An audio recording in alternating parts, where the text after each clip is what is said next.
끝났다. 연금 첫 수령날 그 숫자 보자마자 숨이 턱 막히는 느낌.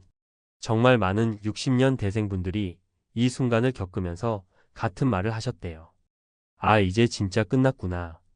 처음엔 그냥 말이 좀 과한 줄 알았는데요. 막상 그 통장에 찍힌 금액을 딱 보고 나면 왜 그런 말이 나왔는지 바로 이해가 되더라고요. 이게 마음을 무너뜨리려는 의도가 아니고요. 진짜 현실을 마주했을 때 사람이 느끼는 그 벼랑 끝 감정이 있잖아요. 평생 일한 대가라고 믿었던 그 연금이 막상 받아보니 생활비에 턱도 없이 못 미치는 순간. 그때 들이닥치는 그 공포감, 그 허무함, 그 막막함. 그거 정말 말로는 설명이 안 됩니다. 이야기를 조금 더 찬찬히 풀어볼게요. 왜 60년 대생들이 요즘 연금 첫 수령 날마다 패닉에 빠지는지, 왜 다들 이걸로는 한국에서 못 산다는 말을 반복하는지 그 근본적인 이유가 하나둘이 아니거든요. 사실 은퇴라는 게요, 마지막 월급 받고 난 뒤 어떤 확신이 있어야 조금 편해져요. 그래도 다음 달부터는 연금이 들어오니까. 어찌됐든 매달 들어오는 돈이 있으니까. 이런 믿음이 있어야 사람이 마음을 놓고 앞으로 뭘 할지 생각할 여유라도 생기죠. 근데 요즘은 그 믿음 자체가 깨져버렸어요. 연금을 딱 받아보는 그 순간부터 안도의 숨 대신 심장이 덜컥 내려앉는 느낌부터 옵니다. 이 금액이면 생활비는 둘째치고 아무것도 못하겠는데? 이제부터는 빚 갚던 시절보다 더 팍팍하게 살아야 하는 건가? 이제 어디서 줄여야 하냐? 이런 생각이 머릿속에서 폭발하듯 올라온대요. 특히 60년 대생 세대는 부모 부양, 자녀 교육, 자기 노후까지 삼중 부담을 떠안았던 세대잖아요. 그러다 보니 자산은 자산대로 묶여 있고 현금은 별로 없고 집은 있어도 유동성은 없고 결국 연금이 현금 흐름의 중심이 되는 구조로 은퇴가 시작되는데 막상 그 중심축이 너무 약한 거죠. 기대보다도 낮고 현실 생활비와 비교하면 더 낮고 물가 상승까지 고려하면 거의 유지가 불가능한 수준인 거예요. 그래서 많은 분들이 아, 이제 진짜 시작이다. 이걸로는 못 버티는데 무슨 수로 버티지. 그런 말들을 하시는 겁니다. 자, 이제 조금 더 현실적인 이야기로 들어가 볼게요. 어떻게 이런 불일치가 생기게 됐는지, 왜 연금이 이렇게 현실을 따라잡지 못하는지, 그리고 이 상황에서 어떤 준비가 필요한지, 그리고 실제 사례도 세 가지 말씀드릴게요. 그게 오히려 이 상황을 더 생생하게 이해하게 해줄 거예요. 연금이 현실을 못 따라가는 이유는 딱 하나예요. 사람들이 기대한 현재 한국의 삶의 비용이랑 연금이라는 제도의 설계 시기 관점이랑 너무 다르기 때문이에요. 연금은 과거 기준으로 설계됐어요. 그때는 물가가 지금처럼 안 올랐고 집값도 이렇게 비싸지 않았고 노후 의료비도 이렇게 부담되지 않았고 부모와 자녀를 동시에 부양해야 하는 부담도 훨씬 덜했어요. 근데 60년 대생 세대는 그 모든 부담이 한꺼번에 터진 첫 번째 세대예요. 자식 교육비, 집값 폭등, 부모 요양, 사회 변화, 은퇴 연령의 급격한 단축까지.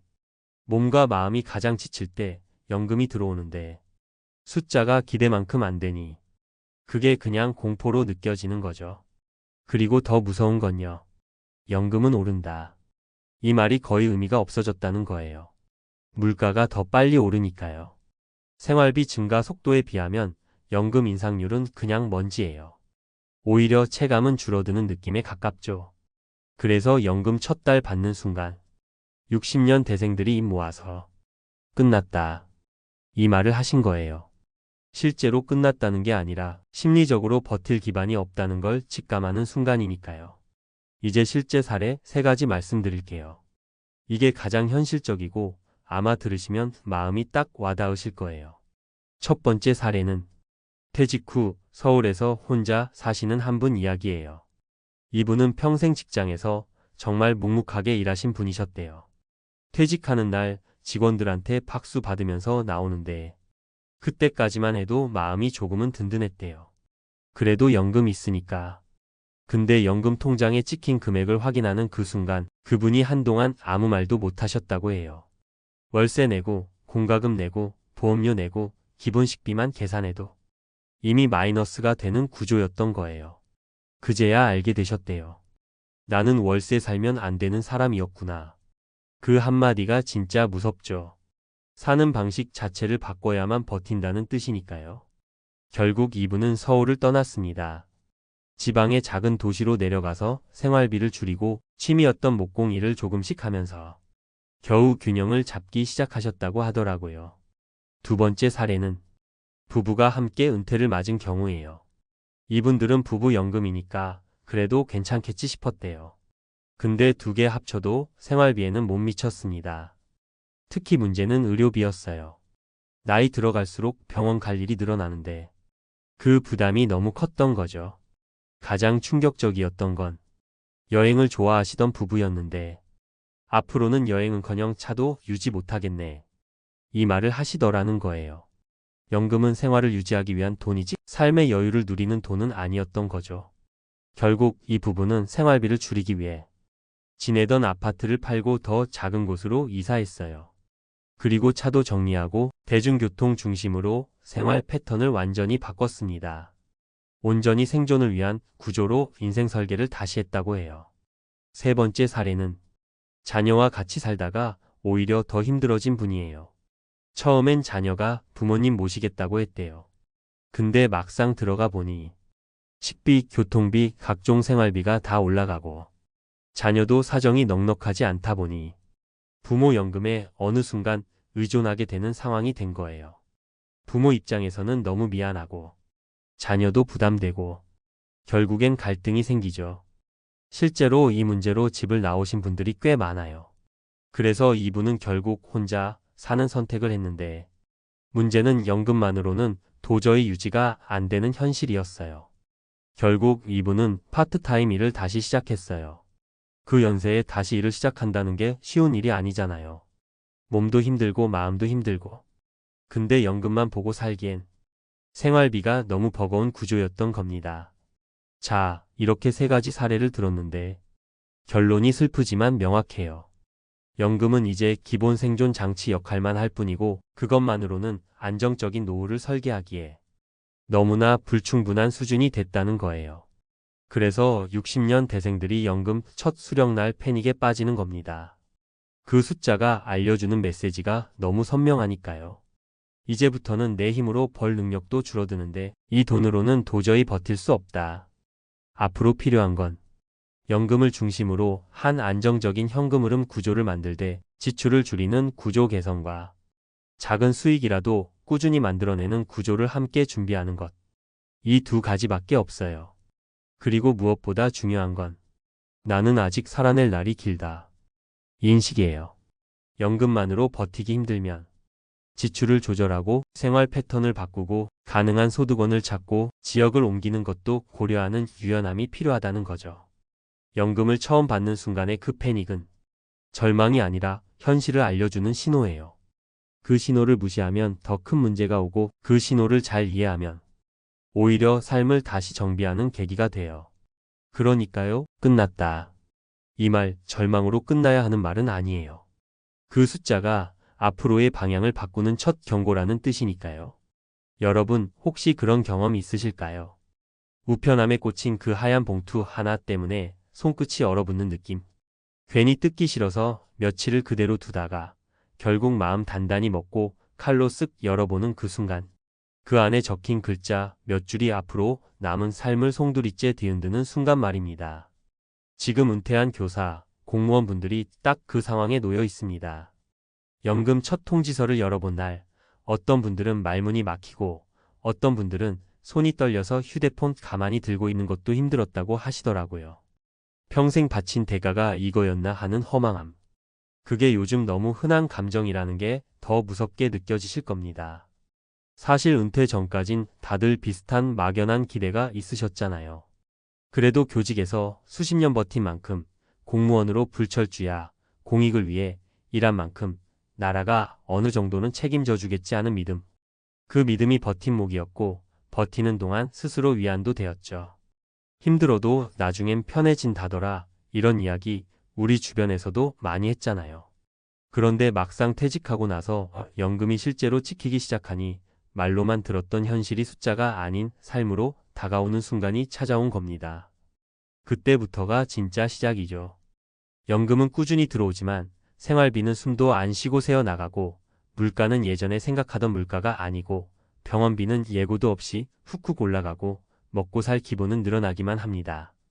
예전 생활 방식 그대로 유지하기는커녕 그냥 기본적인 일상 유지만 해도 지출이 줄어들 기미가 없습니다. 그러다 보니 연금을 받는 순간 안도감이 오긴커녕 오히려 불안이 현실로 변하는 순간이 되어버린 거죠. 무서운 건 이게 누구 한둘의 얘기가 아니라는 겁니다. 너무 많은 분들이 똑같은 감정을 겪고 있어요. 나는 평생 이 일을 했는데 왜 은퇴하고 나서 이렇게 버거운 걸까? 앞으로 몇 년이나 버틸 수 있을까? 지금이라도 뭔가 시작해야 하나? 그런 생각들이 하루에도 몇 번씩 올라오고 밤에 자려고 누워도 머릿속이 분주해지죠? 그런데 이걸 그냥 걱정이라고 말하기엔 너무 현실적인 문제들이 덮쳐오고 있습니다. 은퇴자들이 가장 많이 이야기하는 건 결국 비용이에요. 살아가는데 드는 비용이 옛날 기준과 전혀 다릅니다. 생활비만이 문제가 아니라 생각도 못했던 곳에서 새는 비용이 너무 많아요. 경조사는 예전보다 횟수도 늘고 금액도 늘고 병원은 한 번 갈 때마다 이게 맞나 싶은 금액이 나가고 음식값은 어느새 두세 배가 되어 있고 집 유지비도 끊임없이 올라가고 그런데 연금은 늘어나지 않죠. 그 간극이 너무 크게 벌어져서 다들 질리도록 체감하고 계신 겁니다. 이제 사례 3가지를 말씀드릴게요. 이건 제가 들은 이야기 중 너무 현실적이어서 많은 분들이 공감하실 내용들이라 조심스럽게 나눠봅니다. 첫 번째는 교직 생활만 하신 분 이야기였어요. 은퇴한 첫 해만 해도 그래도 버틸만 하다고 생각하셨대요. 연금이 들어오고 적금도 조금 있고 아껴 쓰면 괜찮겠다 싶으셨죠. 그런데 1년 지나고 2년 지나니까 상황이 확 달라졌대요.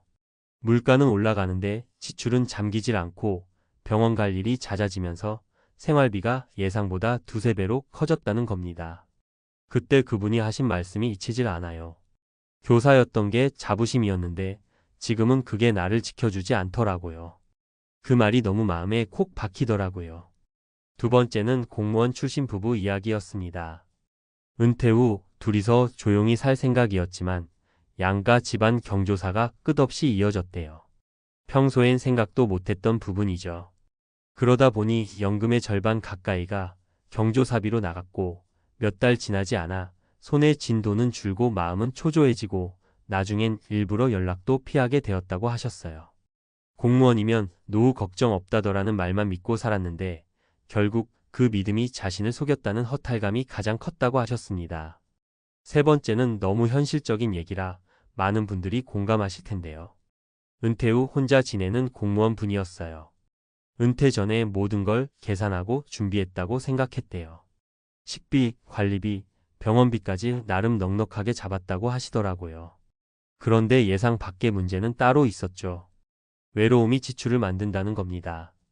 집에만 있으면 너무 적막해서 하루에 몇 번씩 외출하고 카페 가고 사람 만나고 이런 지출이 쌓이고 쌓이니까 어느 순간 부담이 폭발한 거예요. 혼자 사는 돈이 제일 많이 든다는 말, 진짜라는 걸 몸으로 느끼셨다고 하셨습니다. 이 모든 이야기가 결국 한자리에 모여요. 은퇴 후 연금만으로 버티려는 삶은 실제로는 너무 취약하다는 현실. 그걸 지금 너무 많은 교사, 공무원분들이 뒤늦게 깨닫고 계십니다. 그렇게 수십 년 바친 노동의 결실이라고 믿었던 연금이 정작 필요한 시점엔 기대보다 훨씬 작은 버팀목으로 다가와 버리는 겁니다. 그래서 손이 떨리는 거예요. 앞으로 살 날이 더 많은데 그 많은 시간 동안 뭘 어떻게 버텨야 하는지 답이 잘 안 보이니까요. 그렇다고 해도 완전히 절망할 필요는 없어요. 많은 분들이 새로운 방식으로 살아가는 법을 찾으면서 조금씩 균형을 되찾고 계십니다. 지출을 근본적으로 줄이는 생활 패턴을 만들고 무리하지 않는 작은 수입 구조를 곁에 두고 건강을 유지해 병원 지출 자체를 줄이고 버티는 힘이 아니라 흘려보내지 않는 힘을 키우는 방식이죠. 큰돈 필요한 게 아니라 새어나가는 구멍을 막는 게 훨씬 강한 전략이라는 걸 하나둘 깨닫고 계십니다. 은퇴 후 삶은 누구에게나 낯설고 예상보다 훨씬 거친 길일 수 있어요. 하지만 지금 이 순간에도 조금씩 길을 만들어가고 있는 사람들이 있고 삶을 다시 다잡는 분들이 있습니다. 연금 금액을 처음 봤을 때는 손이 떨릴 만큼 무서울 수 있지만 결국 그 순간이 새로운 계획을 세울 기회가 되기도 하거든요. 그 기회를 놓치지 않는다면 앞으로의 삶은 생각보다 훨씬 단단해질 수 있습니다. 앞에서 이야기 드린 그 분들처럼 연금 금액을 마주한 순간 무너지듯 흔들리는 마음, 사실 누구나 겪을 수 있는 자연스러운 충격이거든요. 그런데 이상하게도 그런 감정을 겪고 나서야 비로소 사람들이 다시 현실을 바라보게 됩니다. 그전에는 약간 꿈틀꿈틀 흔들리는 불안감만 있었는데 연금 통지서를 열어본 순간 그 불안이 형태를 갖고 나타나는 거죠. 아, 이제 진짜 준비해야 하는구나 하는 마음이요. 그런데 문제는 준비라는 게 단순히 돈을 더 모으는 게 아니더라고요. 이미 은퇴한 분들 입장에서는 그게 불가능한 경우가 많잖아요. 그래서 많은 분들이 처음으로 지출을 줄이는 삶을 고민하게 됩니다. 근데 이게 말처럼 쉽지가 않아요. 갑자기 생활비 줄이자니 어디서부터 줄여야 할지 모르겠고, 너무 갑작스럽게 줄이면 삶이 무너지는 느낌이 들고, 그렇다고 그대로 살기엔 불안하고, 이 사이에서 다들 엄청난 스트레스를 받는다는 거죠. 특히 교사, 공무원 출신 분들은 평생을 정해진 구조 안에서 살아오셨잖아요. 일정한 루틴, 일정한 월급, 정해진 기준. 그런데 은퇴하는 순간 그 구조가 싹 사라져 버립니다. 이게 생각보다 정말 큰 충격이에요. 누가 시키던, 누가 채워주던 게 아니라 내가 직접 판단하고 정해야 한다는 상황. 이게 사람을 불안하게 만들죠. 그래서 어떤 분들은 막 은퇴하고 나서 습관처럼 아침에 일어나도 뭔가 허전하고 괜히 하루가 길고 시간만 많고 마음은 불안해서 필요 없는 지출을 만들기도 하십니다. 이게 은퇴 후 감정 지출이라는 건데 정말 흔해요. 그리고 또 하나, 외로움이 진짜 큰 변수입니다. 누구와 이야기하는 시간이 줄어들면 이상하게도 지출이 늘어요. 혼자 있으면 집에 있기 답답해서 밖으로 나가게 되고, 나갔다 오는 길에 커피 한 잔, 팝 한 끼, 기분 전환용 쇼핑 이런 게 쌓이고 쌓이면서 은근히 지출이 늘어나죠. 문제는 이 지출이 나쁜 게 아니라 본인은 그게 필수 지출이 아니다라고 생각하기 때문에 죄책감이 생기고 그게 또 스트레스가 된다는 겁니다. 그래서 제가 늘 말씀드리는 게 있어요. 은퇴 후 가장 관리해야 할 건 감정이다. 이게 진짜 맞는 말입니다. 감정을 제대로 잡아야 지출도 잡히고, 지출이 잡혀야 연금이 버티고, 연금이 버텨야 마음이 안정됩니다. 사람들이 은퇴 후 늦게 깨닫는 게 하나 더 있어요. 은퇴는 돈이 필요한 시점이 아니라 돈이 사라지기 쉬운 시점이라는 거예요. 벌어들이는 게 없으니까 나가는 게 더 크게 느껴지고, 마음이 흔들리는 순간 지출은 더 빨라지고, 그러다 보면 연금의 의미가 점점 작아집니다. 그래서 연금을 받는 돈으로 생각하지 않고 지키는 돈으로 바라보는 시각이 필요하다는 거죠. 어떤 분들은 이런 과정에서 비로소 삶의 중심을 다시 잡습니다.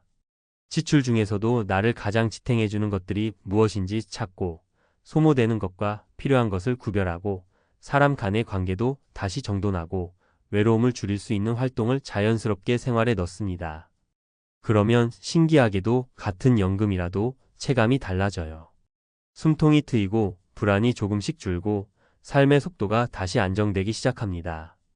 결국 은퇴 후 진짜 무서운 건 연금 금액 자체가 아니라 마음이 흔들릴 때 그것을 붙잡아줄 구조가 없다는 사실이더라고요.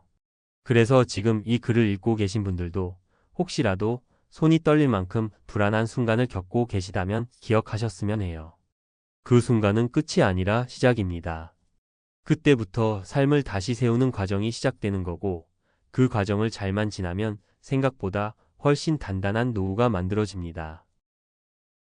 지금 이 얘기 들으시면 아마 등줄기 한번 서늘해지실 거예요.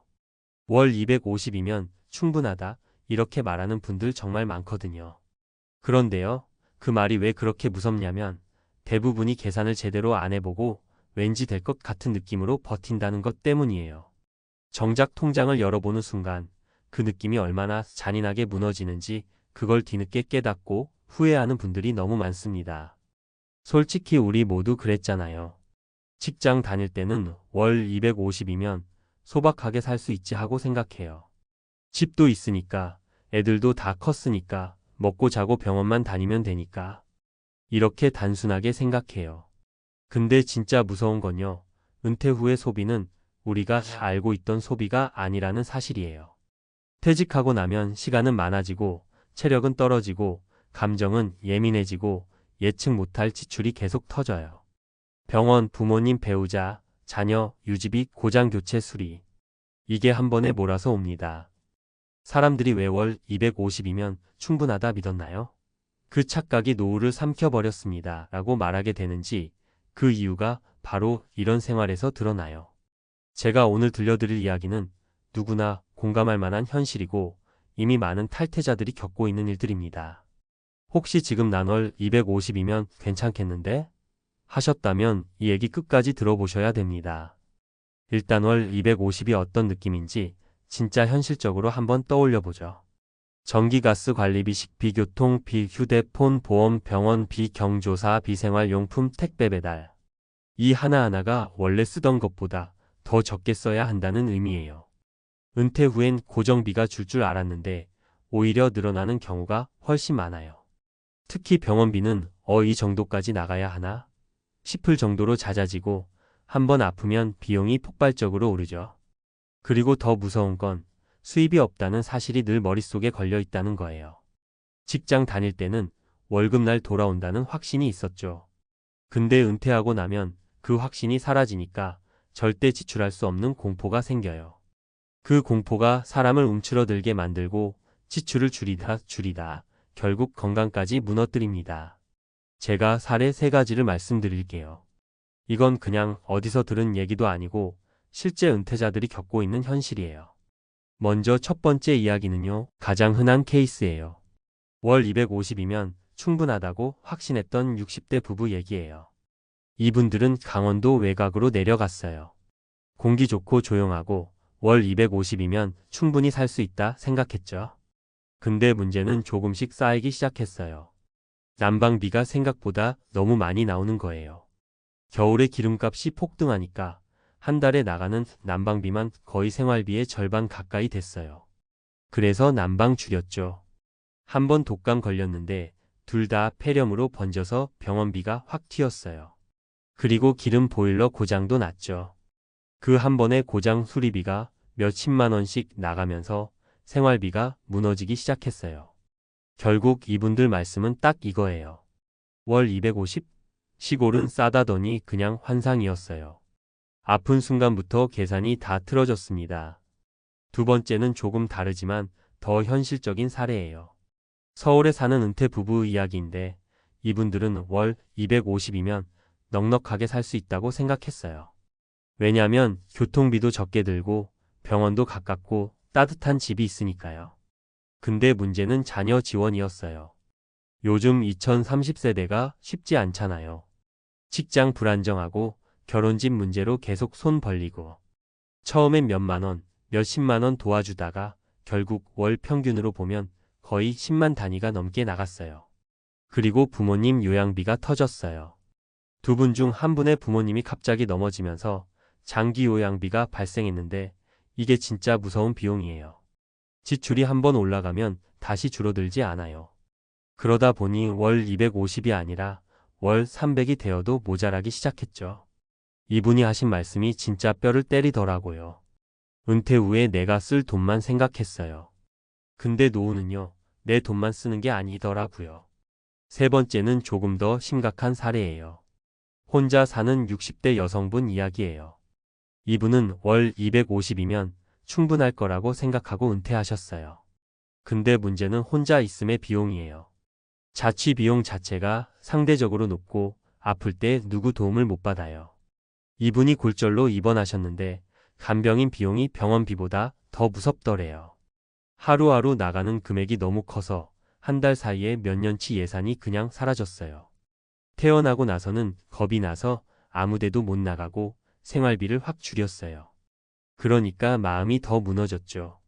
이분 말이 아직도 잊히지 않아요. 월 250으로 사는 건 가능했어요.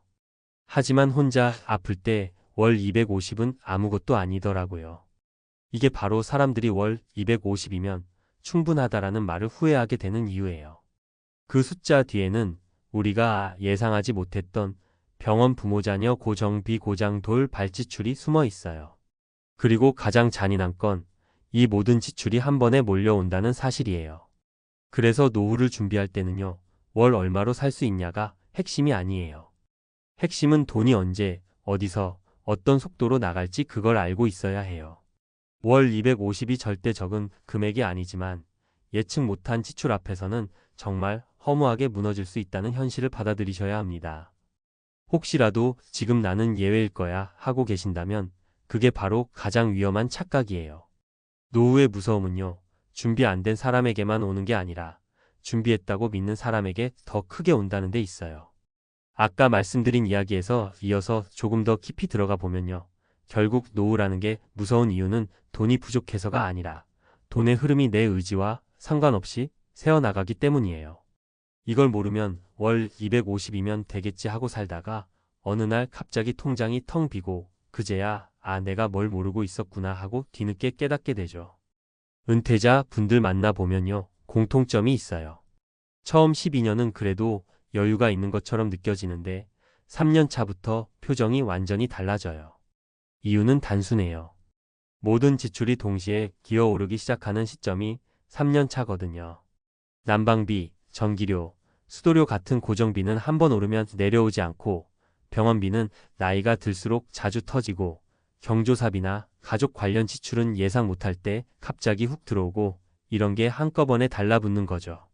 그러니까 월 250이 아니라 월 300이 있어도 버거워지는 순간이 옵니다.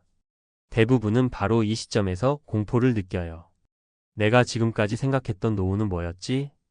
이렇게 살면 10년 뒤에 나는 뭐가 남지? 이 질문이 머리를 때리는 순간 늦은 거예요. 근데 진짜 중요한 건요. 노후는 이렇게 뒤늦게 공포가 오는 구조로 짜여 있다는 사실이에요. 젊었을 때는 기대 수명이 길고 질병 확률이 낮고 돈을 벌 수 있으니까 불안감이 적어요. 근데 은퇴하고 몇 년 지나면 몸이 예전 같지 않다는 걸 스스로 느끼게 되고 어디선가 고장이 나요. 무릎, 허리, 혈압, 심장. 그리고 그 고장이 나기 시작할 때마다 병원비가 조금씩 하지만 꾸준하게 올라가요. 그러다 어느 날 크게 한번 터지죠. 그 순간 월 250은 그냥 사라져요. 병원비, 약값, 정기검진, 치료비. 이게 계속 반복되면서 월 250 노후라는 개념 자체가 현실과 맞지 않다는 걸 모두 깨닫게 됩니다. 게다가 노후의 또 다른 변수는 심리예요. 정말 무서운 건 돈이 빠져나가는 것보다 돈을 쓰는 게 무서워지는 그 마음이에요. 이거 사도 될까? 혹시 다음 달에 더 큰 일이 생기면 어쩌지? 아끼고 아끼다가 혹시 아끼는 게 내 삶을 망치고 있는 건 아닐까? 이렇게 갈등하는 시간이 길어질수록 삶의 만족도가 떨어져요. 그러다가 결국 돈을 아껴야 한다는 생각이 아무것도 못한다는 두려움으로 바뀌게 돼요. 이걸 경험해본 분들은 입을 모아 이렇게 말하죠. 월 250이 나쁜 게 아니라 월 250에 내가 갇혀버리는 게 무서운 겁니다. 그래서요, 지금 이 얘기를 들으셨다면 무조건 기억하셔야 해요. 노후는 금액으로 준비하는 게 아니라 흐름으로 준비하는 거예요. 수입의 흐름, 지출의 흐름, 돌발 비용의 흐름. 이 흐름을 통제할 수 있느냐가 인생 이막의 삶의 질을 완전히 갈라놓습니다. 지금 여기까지 들으셨다면요. 아마 속으로 이런 생각하실 거예요. 도대체 어떻게 해야 이 지옥 같은 흐름에서 벗어날 수 있지? 월 250이든 300이든 더 무너지지 않으려면 뭘 해야 하지? 한국 돌아온 순간부터 악몽이 시작됐다는 67세 귀국 한인의 절규. 여러분, 혹시 이런 말 들어보신 적 있으세요? 은퇴하면 한국이 더 싸고 더 편하고 병원도 가깝고 생활비도 낮다더라. 많은 분들이 그렇게 믿고 계시죠. 특히 미국에서 30년, 40년 살다 보니 고향 가서 마지막은 편하게 살자. 이 마음 누가 이해 못하겠습니까? 근데요. 오늘 이야기의 주인공 67세 박 선생님은 그렇게 기대를 안고 한국행 비행기를 탔지만 내리자마자 정말 말 그대로 악몽이 시작됐다고 말했습니다. 이게 과장이라고 생각하시죠? 근데 들어보시면 아마 이게 진짜 현실이구나 하고 고개를 끄덕이실 거예요. 특히 미국에서 수십 년 산 한인분들이라면 이분의 말이 내 이야기처럼 느껴질 수 있습니다. 한국 돌아온 첫날 생각보다 더 차가웠던 현실. 박 선생님이 한국에서 가장 먼저 맞닥뜨린 건 물가도 집값도 아니었어요. 바로 낯설미였습니다. 한국이 고향인 건 맞죠. 하지만 30년 넘게 떠나 있었던 나라에서 사람들은 이미 달라져 있었고 동네 분위기도 바뀌어 있었습니다. 친구들은 대부분 지방으로 흩어졌거나 가족 챙기느라 만나기 어려웠고 몇몇 친구는 이미 요양병원에 계신 상태였어요. 내가 알던 한국이 아니더라고요. 사람들이 빠르고 바쁘고 나만 느리게 움직이는 것 같았어요. 박 선생님이 첫날 남긴 말입니다. 그리고 이 낯설음은 곧바로 생활비 충격으로 이어졌습니다. 첫 번째 악몽 생각보다 훨씬 높은 생활비. 한국은 물가가 싸다고요? 여러분, 그건 이미 오래전 이야기입니다. 박 선생님이 한국 도착 일주일 만에 한 말이 이거였어요. 아니, 한국이 이렇게 비쌌어요? 그리고 바로 뒤따라온 말. 미국보다 싸다는 말 누가 한 거죠? 미국에서 은퇴하고 들어오신 분들이 가장 많이 오해하는 게 환율 기준이 아니라 현지 기준으로 생활비가 올라 있다는 사실입니다. 한국 장보기 비용, 외식 비용, 병원비, 교통비. 이 모든 게 미국보다 싸지 않아요. 특히 한국은 자주 쓰는 비용이 굉장히 빠르게 올라가 있고 그게 은퇴자의 통장을 조용히 잠식합니다. 박 선생님은 한국 돌아온 지 2달 만에 생활비 지출이 미국 평균 지출과 비슷하거나 더 높다는 걸 깨달았어요. 특히 식비는 한국에서 더 많이 나갔습니다. 한 번장 보면 10만 원이 그냥 날아가는데 체감 물가는 미국보다 빠르다고 이야기하셨어요. 두 번째 악몽 혼자가 되는 시간. 한국에서 가족이 가까우니까 외롭지 않을 거라 생각하셨죠? 박 선생님도 그렇게 믿었어요. 근데 현실은 정반대였습니다. 가까워도 바쁘더라고요. 미국에 있을 땐 멀어서 못 만난다고 생각했는데 한국 오니까 거리 문제가 아니었어요. 아들, 딸은 각자 회사 다니느라 바빴고 손주들은 학원 스케줄로 정신 없었어요. 식사 한번 하려면 예약 잡듯 일정을 맞춰야 했습니다. 미국에서는 오히려 알고 지내던 교회 사람들, 한인 커뮤니티 이웃들과 정서적으로 서로 의지하며 지냈는데 한국에서는 오히려 혼자 있는 시간이 훨씬 많아졌다고 하셨어요. 한국은 가까워 보여도 정서적으로는 더 멀었어요. 이 말 정말 많은 귀국 한인들이 공감합니다. 세 번째 악몽 예상 못했던 건보료와 세금. 여기서 가장 큰 충격이 터졌습니다. 박 선생님이 한국에서 질색했던 게 바로 건보료 폭탄이었어요. 미국에서는 메디케어, 메디케이드 또는 401k 소셜연금으로 나름 안정적인 구조가 있었죠. 근데 한국에 귀국한 순간 세대 분리, 소득 기준, 재산 기준, 지역가입자, 건강보험료 이게 한꺼번에 덮쳤습니다. 특히 한국은 재산 기준, 건강보험료라는 시스템 때문에 작은 집 하나 있어도 연금 조금 받아도 보험료가 확 뛰어버립니다. 박 선생님은 이렇게 말했어요. 건보료만 계산해도 미국에서 살던 것보다 더 나가더라고요. 그뿐인가요? 재산세, 부동산 관련 비용, 공과금. 이게 한데 묶이니까 미국보다 고정비가 더 높아졌습니다. 한국 귀국 후 무너지는 은퇴자들 생각보다 많습니다. 여기서 제가 들려드리고 싶은 내용은 한국 오지 마세요. 이런 단순한 경고가 아니에요. 문제는 한국을 떠난 지 너무 오래돼 생긴 정보의 단절. 그리고 은퇴자에게 가장 무서운 건 비용이 아니라 예상 못한 변수라는 사실. 이 두 가지입니다. 한국은 미국과 구조가 정말 다릅니다. 미국은 개인이 설계하고 책임지는 문화이고 한국은 복지나 의료가 가까운 만큼 필요 없이 내는 비용도 많고 시스템이 요구하는 비용도 많습니다. 이런 시스템 차이를 모르고 귀국했다가 생각보다 빠르게 무너지는 분들이 많아요.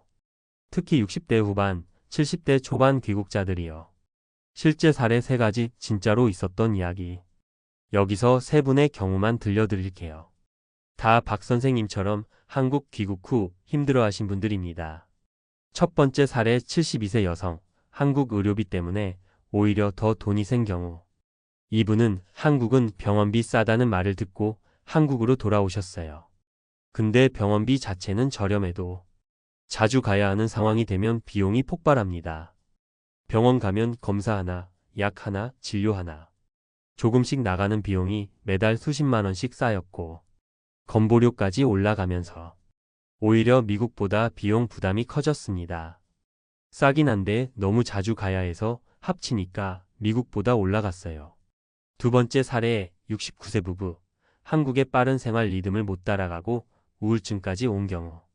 귀국하고 나면 가족이 챙겨줄 줄 알았대요. 근데 가족들은 바쁘고 이웃들은 낯설고 한국은 전반적으로 빠르게 돌아가는 사회다 보니 이 부부가 적응하는데 큰 어려움을 겪었습니다. 결국 1년 안에 우울증 진단을 받았고 다시 미국으로 돌아갈지 고민하고 있었습니다. 세 번째 사례 74세 남성. 건보료와 재산 기준 때문에 은퇴 자금이 빠르게 소진된 경우. 미국에서는 소셜연금과 개인연금으로 안정적으로 살던 분이 한국에 들어오면서 지역가입자 건보료가 매달 40만 원 넘게 나왔고 부동산 보유하면서 재산세, 공과금까지 더해지면서 지출이 갑자기 2배가 됐습니다. 한국 오면 돈 아낄 줄 알았어요. 근데 돈이 새는 속도가 너무 빨라요. 결국 이분도 2년 만에 다시 미국행 고민을 시작했습니다. 결국 박 선생님이 마지막에 한 말이 여러분에게 전하는 메시지입니다. 한국은 고향이지만 은퇴하고 사는 구조는 미국과 완전히 달라요. 그걸 모르고 들어오면 진짜 힘듭니다. 여러분, 결국 재정이 무너지는 게 무서운 게 아닙니다. 혼자가 되는 순간, 예상 못한 비용이 들기 시작하는 순간, 의료보험 시스템이 달라서 당황하는 순간, 그때부터 악몽이 시작됩니다. 한국이 좋고 나쁘고의 문제가 아니에요. 준비가 없으면 어느 나라든 은퇴자는 흔들린다는 이야기입니다. 박 선생님의 절규는 그래서 우리에게 교훈이 됩니다. 귀국이든 미국 정착이든 정확한 정보를 바탕으로 본인에게 맞는 구조를 먼저 만들어야 노후가 안정됩니다. 박 선생님이 한국에서 몇 달을 보내면서 가장 크게 깨달은 건 고향이라는 감정이 생활의 무게를 대신해 주진 않는다는 사실이었어요. 처음엔 한국의 정겨운 냄새, 골목길, 시장 분위기만으로도 괜히 마음이 따뜻하고 안정되는 기분이 있었대요. 근데 그 감정은 한두 달이면 금방 사라집니다. 그 다음부터는 현실이 바로 들이닥쳐요. 특히 은퇴자에게는 매일 반복되는 일상이 가장 큰 벽이 됩니다. 하루 종일 할 일이 없고 아무도 박 선생님을 기다리지 않고 아무도 그가 집에 들어오든 나가든 신경 쓰지 않는 시간. 이 고요함이 오히려 공포로 다가왔다고 하셨어요. 미국에서는 그래도 주말에 교회 가면 익숙한 얼굴들이 있었고 가끔 한인 슈퍼라도 가면 말 붙이는 사람들도 있었는데 한국에서는 사람들끼리 이미 오래전부터 짜인 관계 속에 살고 있잖아요. 박 선생님이 새로 끼어들 자리가 없었던 거죠. 어느 날은 이런 말씀도 하셨어요. 한국에 오면 사람 냄새 나서 좋을 줄 알았는데 막상 와보니 나 혼자만 냄새를 맡는 것 같더라고요. 이 말에 담긴 외로움의 깊이가 느껴지지 않으세요? 이게 진짜 많은 귀국 한인들이 느끼는 부분이에요. 한국이라는 곳이 낯설다기보다 이미 나 없이 흘러가고 있는 곳에 혼자 들어온 느낌. 이게 사람을 더 무너지게 만듭니다. 그리고 비용 문제도 시간이 갈수록 더 크게 체감됐습니다. 처음엔 그래, 이 정도는 감당할 수 있지 하던 지출이 한두 달 지나니까 패턴이 보이는 거예요. 전기세, 관리비, 교통비, 식비, 병원비, 건보료. 이게 전부 기본 지출이라 줄일 수도 없고 멈출 수도 없어요.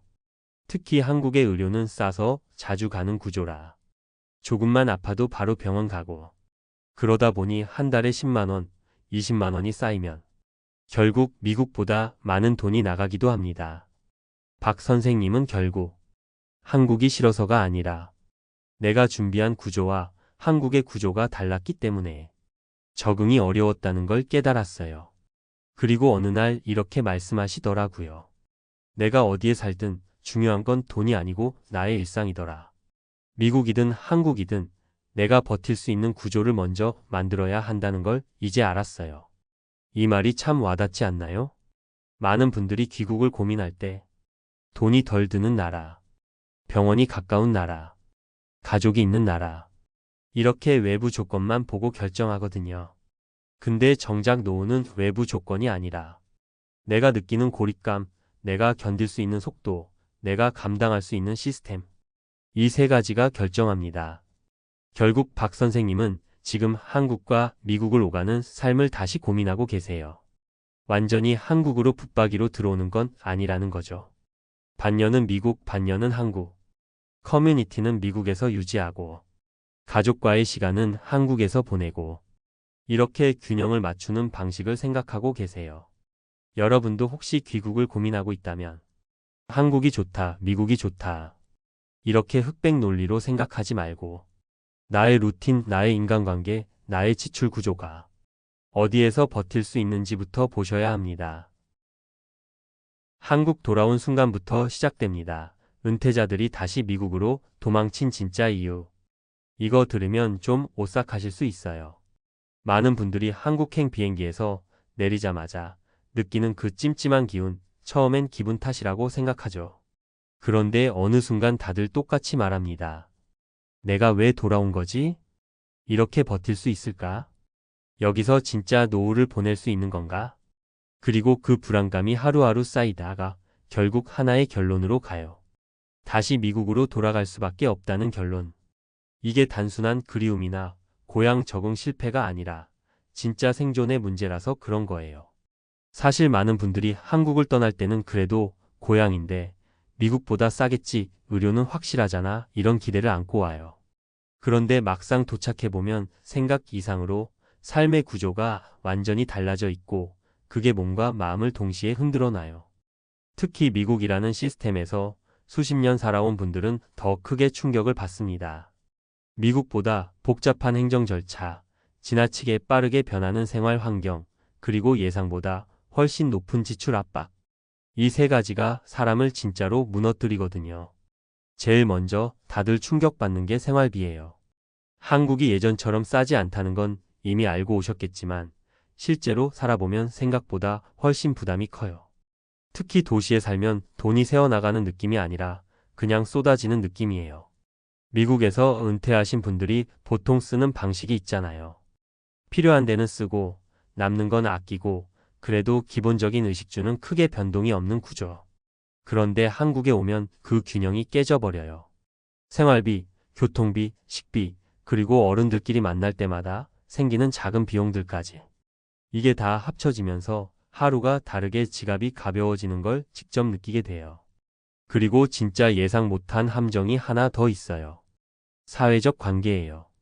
한국은 사람 사이에 은근히 끼어있는 관계 비용이 굉장히 커요. 인사, 모임, 경조사, 왕래, 부탁, 체면. 미국에서 한참 벗어나 있었던 분들이 이 문화에 다시 들어오면 말 그대로 체력이 아니라 멘탈이 먼저 나가버려요. 다들 처음엔 좋다고 생각해요. 사람 만나고 이야기하고 친해지고. 근데 시간이 지나면서 느끼죠. 이 관계를 유지하느라 하루가 다 가고 거기에 드는 비용과 에너지가 생각보다 어마어마하다는 걸. 특히 은퇴자분들은 소득이 정해져 있는데 이 관계비가 계속 생기니까 부담이 너무 큰 거예요. 또 하나 많이들 얘기하시는 게 고립감이에요. 한국이 사람이 많으니까 외롭지 않을 거라 생각하셨죠? 근데 실제로는 미국보다 훨씬 더 고립을 심하게 느껴요. 미국에서는 은퇴자 커뮤니티가 있고 노인센터가 있고 프로그램이 있고 그게 루틴처럼 자리 잡혀 있어요. 겉으로는 조용해 보여도 배경에 늘 사람이 있고 연결되어 있다는 느낌이 있거든요. 근데 한국에서는 뭔가 다들 바빠요. 아이들 돌보고 직장 다니고 가족 챙기고 그러면서 은퇴한 어른들은 어느 순간 나만 밖에 나와 있는 느낌을 받게 됩니다. 특히 미국 스타일의 생활 리듬에 익숙했던 분들은 그 속도에 섞일 수가 없어요. 그래서 하루하루가 조금씩 공허해지고 결국 오랫동안 쌓여서 무기력으로 바뀌는 경우가 많아요. 그리고 가장 무서운 게 건강 문제예요. 한국 의료가 좋다고 생각해서 오시는 분들 정말 많지만 실제로는 자주 병원에 가야 하는 나이대가 되면 비용과 절차, 그리고 보험 규정의 변화가 엄청난 스트레스로 와요. 특히 미국에서 메디케어와 개인 보험 체계에 익숙했던 분들이 한국식 건강보험 체계에 들어오면 적응하는 과정에서 갈등이 생기고 비용 충격도 생기고 무엇보다 내가 아플 때 누구에게 의지해야 하지? 하는 당혹감이 생겨요. 병원은 늘 붐비고 의사는 바쁘고 시스템은 복잡하고 나중에는 그냥 병원 가는 게 겁이 나버리는 분들이 많습니다. 그래서 결국 많은 분들이 같은 결론을 내립니다. 모든 게 불편한데 왜 굳이 여기 있을까? 그냥 내가 익숙하게 살아왔던 곳으로 돌아가는 게 맞는 거 아닐까? 그렇게 다시 미국행을 결정하는 거예요. 그게 단순한 선택이 아니라 생존 본능에 가까워요. 삶이 버거워지고 건강이 흔들리고 마음이 고립되면 누구라도 자신이 가장 편하고 익숙한 환경을 찾게 되거든요. 여기에 대한 현실적인 사례들이 있어요. 첫 번째는 뉴욕에서 30년 살다 한국에 돌아오신 한인 여성분 이야기예요. 이분은 한국이 너무 그리워서 귀국을 결심했어요. 처음 몇 달은 정말 행복했다고 하시더라고요.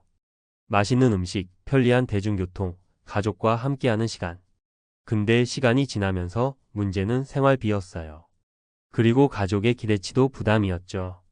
일주일에 한 번씩은 얼굴 보여야 하고, 경조사는 당연히 가야 하고, 지갑은 계속 얇아지고. 결국 1년 만에 다시 뉴욕으로 돌아갔어요. 한국은 좋았지만 살아내기엔 너무 버거웠다는 게 이유였어요. 두 번째는 캘리포니아에서 정년퇴직하고 한국으로 온 한인 남성분 이야기예요. 미국에서의 삶이 너무 외로워서 한국으로 온 케이스였어요. 근데 한국에서 겪은 건 더 깊은 고독이었어요. 미국에서는 하루에 한 번은 누군가와 인사라도 하고 이야기를 할 수 있었는데 한국에서는 다들 바쁘고 바삐 움직이니까 그럴 기회가 없었어요. 게다가 나이가 들어서 새로운 인간관계를 만들기가 훨씬 어려웠고 결국 이분은 8개월 만에 다시 미국으로 돌아갔습니다. 미국의 외로움보다 한국의 고립감이 훨씬 더 무섭다고 느끼셨대요. 세 번째는 의료 문제로 귀국했다가 다시 미국으로 돌아간 커플이에요. 한국 의료가 싸고 좋다는 말만 듣고 오셨는데 막상 오니까 병원 시스템 적응이 너무 힘들었어요. 대기시간, 접수, 진료 방식, 보험 처리.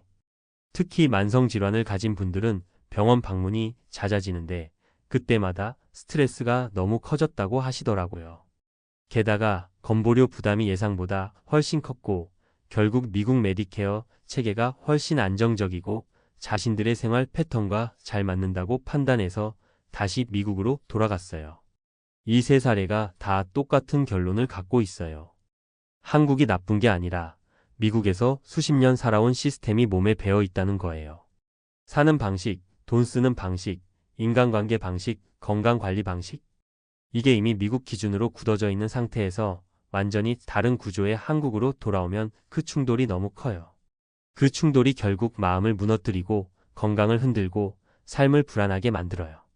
그래서 결국 많은 분들이 한국행을 포기하고 다시 익숙한 미국으로 돌아가는 거예요. 은퇴는 단순히 어디가 더 싸냐, 어디가 더 좋으냐의 문제가 아니에요. 평생 살았던 리듬, 마음의 안전지대, 몸이 익숙해진 환경. 이 모든 게 하나로 연결되어야 편안한 노후가 만들어집니다. 한국은 참 좋습니다.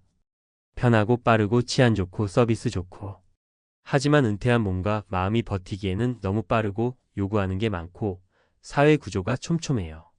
반대로 미국은 불편하지만 속도가 느리고 간섭이 없고 생활 리듬이 단순해요. 그래서 많은 은퇴자들이 결국 미국을 선택하게 되는 거죠. 이 이야기는 누군가의 실패담이 아니라 실제로 지금 많은 분들이 겪고 있는 현실이에요. 한국에 돌아와서 며칠 만에, 몇 달 만에, 혹은 1년 만에 다시 미국행을 고민하는 이유. 그건 결국 살아낸다는 것이 얼마나 큰 무게인지 몸으로 느끼기 때문입니다. 사람들이 은퇴 후 제일 먼저 겪는 게 뭔지 아세요? 의외로 외로움도 아니고, 몸의 변화도 아니고, 시간의 여유도 아니에요. 진짜 처음 누구보다 빠르게 찾아오는 건 바로 공포예요. 그냥 막한 불안이 아니라 숫자로 계산되는 아주 선명한 공포. 평생 일할 땐 몰랐던 돈의 무게가 은퇴한 지 딱 한 달 만에 그대로 떨어져요. 그 순간 다들 똑같이 이렇게 말합니다. 아, 이래서 6억이 필요하다고 했구나. 그냥 겁주려고 하는 말 아니에요. 정말 현실이에요. 연금이 들어온 날은 잠깐 안심이 돼요. 근데 각종 자동이체, 공과금, 식비, 병원비, 경조사, 아이들 도움, 손주들 용돈. 그냥 기다렸다는 듯이 빠져나가기 시작해요. 한 달이 지나면 통장 잔고가 깜짝 놀랄 만큼 줄어있고 그 다음 달이 되면 이게 계속 가능할까? 하는 걱정이 목을 조여요. 사람들이 은퇴 후 가장 크게 착각하는 게 뭐냐면 연금만 받으면 최소한의 생활은 되겠지라는 거예요. 근데 실제로는 연금만 받으면 사라지는 게 아니라 버티는 것조차 벅차요. 더 무서운 건 이 상황이 1년이 아니라 앞으로 몇십 년 동안 이어진다는 거예요. 이렇게 생각해 보시면 됩니다. 월급 없을 때 매달 돈이 빠져나가는 속도를 평생 버텨야 한다는 거예요. 이게 얼마나 끔찍한지 은퇴하고 나면 누구나 알게 돼요. 그래서 요즘 사람들이 하나같이 말합니다. 연금 들어와도 소용없더라. 그 미천이 있어야 버티지. 이 말이 그냥 허풍처럼 들릴 수 있지만 은퇴해보면 이게 너무 정확한 현실이라서 오히려 소름 돋아요. 저도 많은 분들 이야기를 들어보면서 느끼는 게 있어요. 사람들은 은퇴 전에 나는 그래도 준비를 좀 해놨다고 생각해요. 근데 은퇴한 지 몇 개월 지나면 생각이 완전히 바뀝니다. 이 돈으로는 못 버티겠는데? 이렇게 빠져나가는 줄 몰랐는데? 진짜 큰일 났네. 이런 말이 입에서 흘러나오는 거죠. 당신의 잘못도 아니고 누구의 잘못도 아니에요. 그냥 지금의 구조가 그래요. 사는데 드는 돈이 너무 커졌고 은퇴자가 감당하기엔 너무 가혹해졌어요. 제가 실제 사례 몇 가지를 들려드릴게요. 하나하나 들으면서 그럴 수 있겠다 이런 생각 드실 거예요. 먼저 첫 번째 이야기예요. 어떤 분이 있었어요. 퇴사하기 전에 자신은 그래도 여유 있는 편이라고 생각했어요. 집도 있고 연금도 나오고 적금처럼 모아둔 돈도 조금 있었고요. 근데 문제는 병원비였어요. 아무리 건강해도 은퇴하고 나면 몸 여기저기서 삐걱대기 시작하잖아요. 이분도 매달 병원비가 나가기 시작하는데 생각보다 훨씬 빠른 속도로 돈이 빠져나가 버린 거예요. 거기에 약값, 검사비, 한 번씩 받는 치료비까지 얹히니까 연금으로는 도저히 커버가 안 돼요. 그러다 자신도 모르게 통장을 뒤져보면서 이거 얼마 남았더라. 이거 몇 달이나 버틸 수 있을까? 계속 계산하게 돼요. 그렇게 1년이 지나니까 마음이 하루도 편한 날이 없는 거예요. 이분이 결국 한 말이 뭔지 아세요? 연금으로는 진짜 안 되는구나. 그 말이 맞았네. 6억은 있어야 버티겠다. 두 번째 사례는 훨씬 더 현실적이에요. 이분은 연금도 꽤 나왔고 자녀들도 독립해 있었어요. 본인은 진짜 큰 걱정 없다고 생각했어요. 근데 은퇴하고 나니 평생 일하며 억눌렀던 인간관계, 경조사, 지출이 한꺼번에 밀려오기 시작했어요. 생일, 결혼, 장례, 모임, 선물, 커피 한 잔, 술자리. 이런 게 별거 아닌 것 같아도 은퇴자한텐 너무 커요. 연금으로 살겠다며 큰맘 먹고 회사 떠났는데 현실은 모임 한 번 나갈 때마다 통장이 줄어들고 있어요. 처음 몇 달은 괜찮았어요. 근데 1년 지나니 이분도 깨닫습니다. 이거 안 되겠다. 연금도 모자라다. 최소 그 미천이 있어야 한다. 이분 말이 진짜 와닿아요. 일할 때보다 돈이 더 빨리 나가요. 은퇴는 쉬는 게 아니라 버티는 거예요. 세 번째 이야기는 조금 마음이 아픈 사례예요. 부부가 함께 은퇴했어요. 둘 다 연금도 어느 정도 들어오고 자녀들도 다 컸고 부채도 없었어요. 근데 어느 순간 남편이 아프기 시작한 거예요. 병원비, 재활치료비, 간병비. 이런 비용이 은퇴자한테는 정말 무서운 부담이에요. 얼마 전에 이 아내분이 이런 얘기를 했어요. 남편이 아픈 게 서러운데 돈 때문에 더 서럽더라고요. 병원 한 번 갈 때마다 다음 달은 어떻게 하지 이 생각부터 들어요. 결국 이분도 6억이 왜 필요한지 뼈에 새기듯 알게 됐어요. 병원비 앞에서는 연금이 아무 소용이 없어요. 이런 일이 생기면 진짜 버티려면 그 미천이 있어야 합니다. 세 사람 이야기 모두 다르지만 결국 결론은 같아요. 연금으로는 절대 안 된다는 거예요.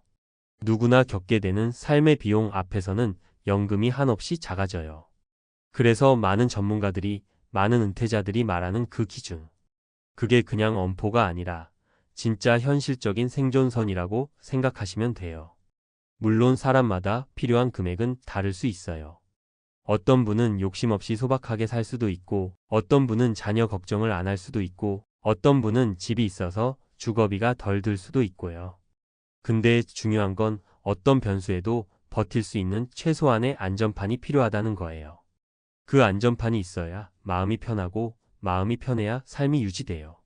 마음이 불안하면 돈이 있어도 없고 건강도 있어도 없는 것처럼 느껴져요. 그래서 이 글을 읽는 분이 있다면 제가 진심으로 드리고 싶은 말은 이거예요. 지금 가진 돈의 숫자만 보지 말고 앞으로 몇십 년 동안 겪게 될 비용과 변수를 상상해 보세요. 연금이 있어도 흔들릴 수 있고, 연금이 있어도 버겁고, 연금이 있어도 무너질 수 있어요.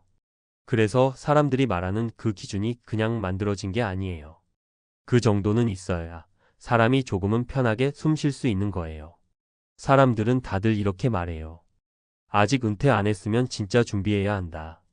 지금은 그냥 숫자로 보이겠지만 은퇴하면 현실이 된다. 연금만 믿었다가 정말 고생한다.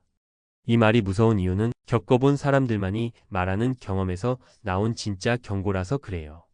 당신에게도 이 말이 경고가 아니라 준비의 시작이 되면 좋겠어요. 나중에 그때 미리 알아서 다행이었다는 말이 나오도록요. 그리고 진짜 무서운 건요. 은퇴하고 나서 돈 걱정이 시작되면 삶 전체가 무너지는 속도가 너무 빨라진다는 거예요. 사람이 돈 때문에 불안해지면요. 이상하게 모든 게 다 흔들려요. 밥 먹을 때도 편하지 않고, 잠잘 때도 마음이 허전하고, 주변 사람들과의 관계도 예민해지고, 작은 일에도 서럽고 화가 나요. 몸도 스트레스를 그대로 받아서 면역력이 떨어지고 건강이 더 나빠지죠. 그러면 또 병원비가 들고, 그럼 다시 돈 생각나고. 이게 은퇴자들이 말하는 악순환이에요. 불안 지출 증가 더 불안 건강 악화 지출 폭증 공포. 이게 한번 돌기 시작하면 멈추기가 진짜 어려워요. 그래서 은퇴한 분들이 하나같이 말하잖아요. 돈이 있어야 건강을 지키고 건강해야 돈을 안 써요. 듣기엔 모순 같지만 살아보면 너무 정확해요. 또 하나 꼭 얘기하고 싶은 게 있어요. 사람들은 은퇴하면 경제적으로 단순해질 거라고 생각하잖아요. 근데 실제로는 훨씬 복잡해져요. 일할 때는 월급 들어오고 대충 고정 지출만 관리하면 됐어요. 근데 은퇴 후에는 작은 금액 하나가 다 계산돼요. 오늘 병원 갔다 오면 다음 달 병원 갈 수 있나 생각해야 하고, 친구 만날까 고민하다가 밥값 아깝다 이 생각에 약속을 미루고, 모임에서 회비 걷는다고 하면 괜히 마음이 조여오고요. 이런 게 몇 달 쌓이면 사람 마음이 달아요. 돈보다 마음이 먼저 빠져버리는 거죠. 그러다가 어느 날 이런 생각이 들어요. 나 왜 이렇게 작아졌지? 일할 땐 이렇게까지 눈치 안 봤는데 왜 지금은 모든 게 부담이지? 그런데 이 마음이 드는 순간이 바로 은퇴 후 삶에선 돈이 단순한 돈이 아니구나. 그걸 알아버린 순간이에요. 그래서 연금이 있어도 불안이 사라지지 않는 거예요. 연금은 말 그대로 기본이에요. 기본이 있다 해서 여유가 생기진 않아요. 마치 집에 지붕만 있다고 비 안 맞는 게 아니라 바람도 막아야 하고 추위도 막아야 하고 습기도 막아야 하잖아요. 연금은 그중 한 부분일 뿐이고 전체를 든든하게 만드는 건 결국 준비해둔 그 미천이에요. 많은 사람이 은퇴 후 몇 년 지나서 이런 말을 해요. 나는 소비를 줄이면 버틸 줄 알았어. 근데 소비가 줄어드는 게 아니라 생활이 무너져. 이 말이 너무 슬프지만 너무 진실이에요. 지출을 줄이면 행복이 줄고 행복이 줄면 사람이 기력이 떨어져요. 그렇게 기력이 떨어지면 더 많은 비용이 들어요. 그러니까 은퇴 후에는 아끼면 산다가 아니라 준비된 만큼 산다가 맞는 말이에요. 그래서 저는 끝으로 이렇게 말씀드리고 싶어요. 은퇴 후 마음 편하게 사는 건요, 화려해서가 아니에요. 그냥 오늘 하루를 걱정 없이 보내는 거예요. 내일 병원 가도 부담 없고, 친구랑 밥 한 끼 먹어도 미안하지 않고, 자식에게 손 벌리지 않아도 되고, 작은 취미라도 유지할 수 있고, 이런 것들이 모여서 사람이 행복해지는 거예요. 그리고 그 행복을 지켜주는 최소한의 방패가 바로 사람들이 말하는 그 금액이에요. 과장이 아니에요. 욕심도 아니에요. 정말 최소한이에요. 앞에서 말했던 것처럼 이 글을 읽는 당신만큼은 몰라서 당하는 은퇴가 아니라 알고 준비해서 버티는 은퇴가 되길 바라는 마음이에요. 그리고 그 마음이 준비의 시작이 된다면 지금 이 두려움은 나중에 안도가 될 거예요. 처음엔 다들 농담처럼 말했거든요. 연금만 들어오면 걱정 없지, 이제 좀 쉬어야지. 근데 연금 통지서 딱 펼쳐본 순간 그 농담이 한순간에 사라졌습니다. 그 조용하던 휴대폰 화면 앞에서 진짜 체온이 내려가는 느낌 아시죠? 어떤 분은 그대로 의자에 주저앉고 어떤 분은 한참을 말도 못하고 화면만 바라봤다더라고요. 평생 일한 대가가 저기 찍혀 있는데 그 숫자가 앞으로 살아가야 할 남은 인생을 비웃듯 서 있는 것 같았다나요. 사람들이 왜 패닉이라고 표현했는지 그날 이후 만나는 60년 대생분들 표정만 보면 바로 이해됩니다. 이 금액으로는 진짜 못 산다. 나라에서 주는 건 고맙긴 한데 이건 그냥 버티라는 수준도 안 된다. 이런 말이 자연스럽게 나올 수밖에 없는 현실이거든요. 사실 은퇴하기 전까지는 누구나 비슷합니다. 그냥 하게 좀 부족하겠지, 뭐 어떻게 되겠지. 근데 막상 연금이라는 게 통장에 실체로 딱 찍히면 이제부터는 그냥 느낌이 아니라 현실이 돼버립니다. 그리고 그 현실은 생각보다 훨씬 차갑고 훨씬 매섭습니다. 저도 여러분들을 만나보면서 느낀 게 있어요. 은퇴는 시간이 많아지는 게 아니라 시간보다 더 무서운 돈이 새는 소리를 하루 종일 들어야 하는 시기라는 거예요. 출근 안 해도 되는 건 좋은데 출근 안 하면 월급도 안 들어오잖아요. 그래서 연금이 첫 월급이 돼야 하는데 그 월급이 이 정도면 진짜 누구라도 겁이 납니다. 누구는 그런 말도 하더라고요. 이게 내 노후의 시작이라니 믿고 싶지 않다. 그 마음이 너무 이해됩니다. 왜냐면 60년 대생들은 정말 치열하게 살아왔거든요. 부모 부양하고 자식 키우고 나라 성장시키고 경제 위기 몇 번씩 넘기고 그렇게 버티고 버텨서 드디어 이제 나 좀 살자 하는 그 시점에 연금이라는 게 현실을 그대로 드러내주니까 그 충격이 그냥 상상 이상이죠. 근데 이걸 알고 나서 제가 더 놀란 건 따로 있습니다. 많은 분들이 그럼 뭘 하냐면 갑자기 수입을 더 만들려고 뛰어들어요. 친구가 한다는 부업, 누구는 주식, 누구는 ETF, 누구는 작은 가게 이것저것 한 번에 다 해보려고? 아니요. 그냥 당장 뭔가 해야겠다는 공포가 몰려오니까 제대로 생각할 틈도 없이 뛰어드는 겁니다. 그러다 또 실패하고 또 돈이 줄고 또 조급해지고 이게 진짜 무서운 악순환입니다. 은퇴 후 삶에서 가장 위험한 건 돈이 적은 게 아니라 조급함이 만드는 선택이에요. 조급함은 생각을 흐리게 만들고 흐릿한 생각은 실수를 부르고 실수는 돈을 더 잃게 만들죠. 그게 지금 연금 받은 60년 대생들 사이에서 가장 무섭게 퍼지고 있는 현실입니다. 또 하나, 은퇴 후 삶이 힘든 이유는 돈 때문만은 아니더라고요. 갑자기 사회적 위치가 사라져버려서 사람 자체가 작아지는 느낌이 들어요.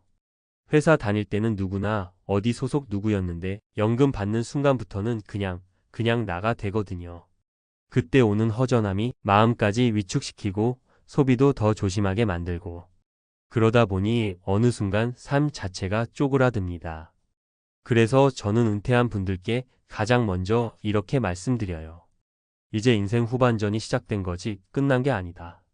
연금 금액이 적어서 절망하는 게 아니라 그 금액으로도 살 수 있는 방식이 실제로 존재한다는 걸 아직 모르는 것뿐이라고요.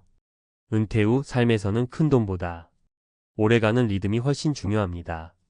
연금이라는 게 주어지는 최소한의 뼈대라면 그 위에 작은 현금 흐름 하나만 얹어도 생각보다 숨통이 확 트입니다. 그 작은 현금 흐름을 만드는 방법이 정말 다양하다는 걸 요즘 들어 더 많이 느낍니다.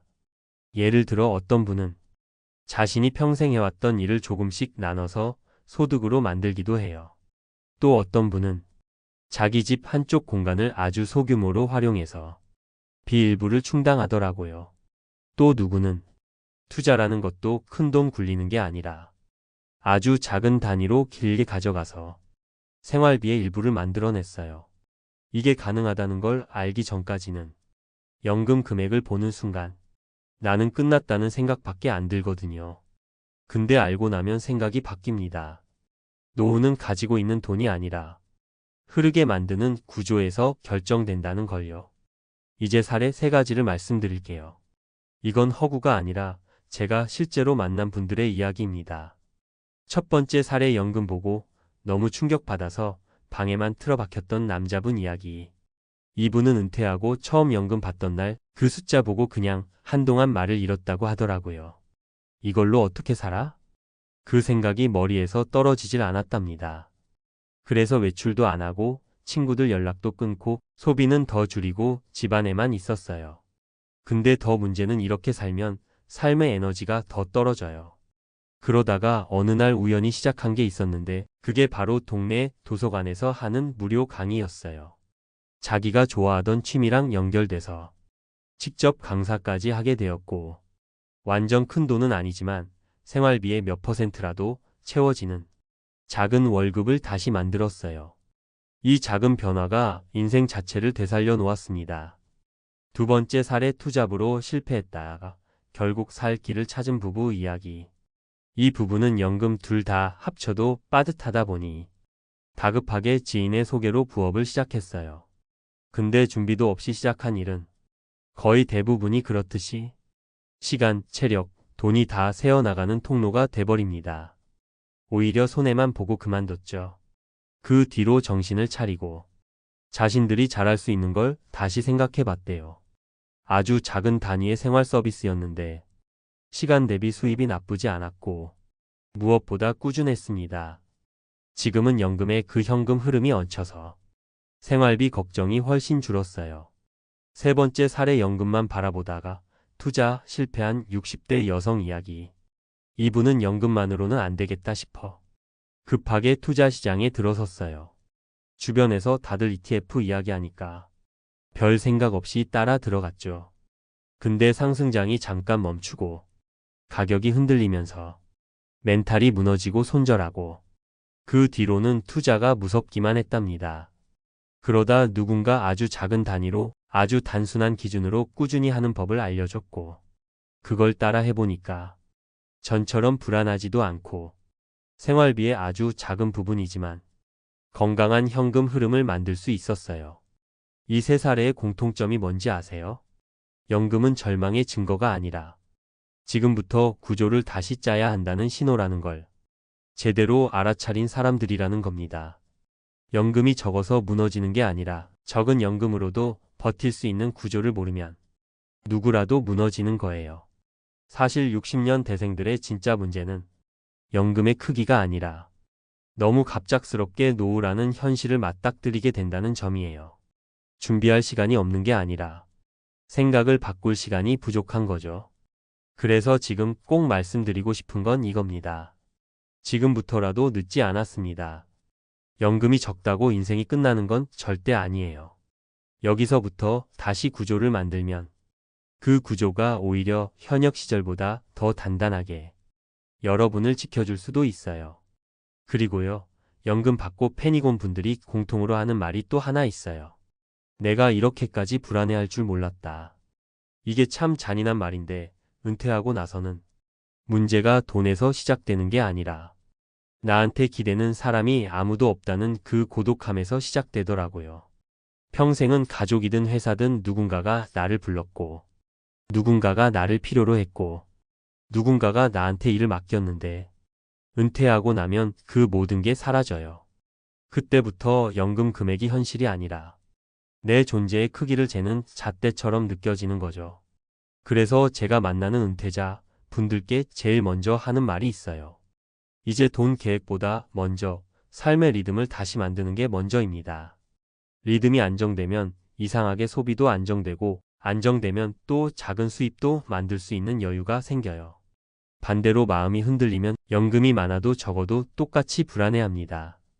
왜냐면 불안의 원인은 숫자가 아니라 나 스스로를 믿을 수 없다는 느낌이거든요.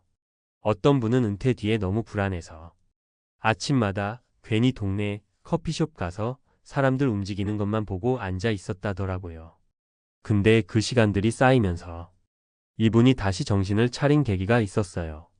사람들은 출근해서 일하네. 저분들은 아침을 이렇게 보내네. 그걸 보면서 느낀 거래요. 나도 다시 나만의 출근길을 만들어야겠다.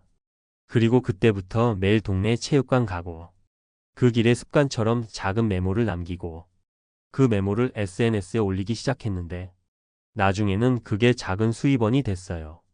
사람이 리듬 하나만 잡아도 이렇게 달라지는 겁니다. 제가 진짜 강조하고 싶은 건 이거예요. 은퇴 후에 돈이 없어서 무너지는 게 아니라 내가 내 삶을 다시 설계할 수 있다는 감각을 잃어서 무너집니다. 그 감각만 잡으면 연금이 많든 적든 상관없이 생활비를 줄이는 방식, 작은 수입을 만드는 방식, 지출을 통제하는 방식, 삶의 속도를 완화하는 방식. 이런 것들이 다 자연스럽게 연결돼요. 그러니까 지금 연금 금액을 보고 심장이 철렁 내려앉아 있더라도 그게 여러분의 미래를 결정짓는 건 아니에요. 그건 시작점이지 결론이 아닙니다. 오히려 이 시점에서 내가 나를 어떻게 다시 세울까? 이 질문을 던져보는 게 훨씬 중요합니다. 아무것도 거창할 필요 없어요. 하루에 10분이라도 몸을 움직이는 루틴, 동네 도서관이나 카페에서 보내는 아침 1시간, 관심 있는 분야의 무료 강의 듣기, 오래전부터 좋아했던 취미 다시 꺼내보기. 이런 아주 작은 것들이 은퇴 후 삶의 중심을 다시 잡아주는 힘이 되거든요. 그리고 그 중심이 잡히는 순간 여러분은 연금 금액을 바라보는 눈도 완전히 달라집니다. 이제는 이걸로 어떻게 살아? 가 아니라 이걸 기반으로 내 구조를 어떻게 만들까? 라는 생각이 생기기 시작해요. 그때부터가 진짜 여러분 노후의 출발입니다. 연금 통지서를 받는 그 순간 왜 그렇게 가슴이 철렁 내려앉는지 다들 그런 경험 한 번쯤 있으실 거예요. 이 정도면 괜찮겠지 하고 막연히 생각했던 내가 종이 한 장 앞에서 갑자기 현실과 마주하는 그 느낌. 교사분들은 더 심하십니다. 평생 안정적이라고 믿었던 삶이었고 사회도 그렇게 말해왔잖아요. 교사는 연금만으로도 넉넉하다. 걱정 없이 사는 직업이야. 근데 정년퇴직하고 돌아온 연금 통지서에는 그런 말들이 그냥 허상이었다는 듯이 숫자가 너무 적나라하게 적혀 있죠. 그때 마음이 덜컥 내려앉습니다. 이걸로 정말 살아갈 수 있을까? 이 공포는요, 준비가 부족한 사람들만 느끼는 게 아니고요. 반대로 정말 성실하게 살아온 분들이 더 크게 느낍니다. 평생을 아이들 가르치며 단 한순간도 쉬운 월급을 받아보지 않았던 분들인데 은퇴하고 나서야 처음으로 내가 벌어오지 않는 삶을 맞이하게 되거든요. 그 순간부터 모든 게 다르게 느껴집니다. 물가는 오르고 주변 사람들과의 관계도 달라지고 병원비는 무섭게 뛰고 예상 못했던 생활비가 숨겨진 적금 깨듯 계속 새어나가고 근데 수입은 딱 고정. 늘지도 않고 물가 따라 올라가지도 않고 더 벌고 싶어도 몸은 예전 같지 않고요.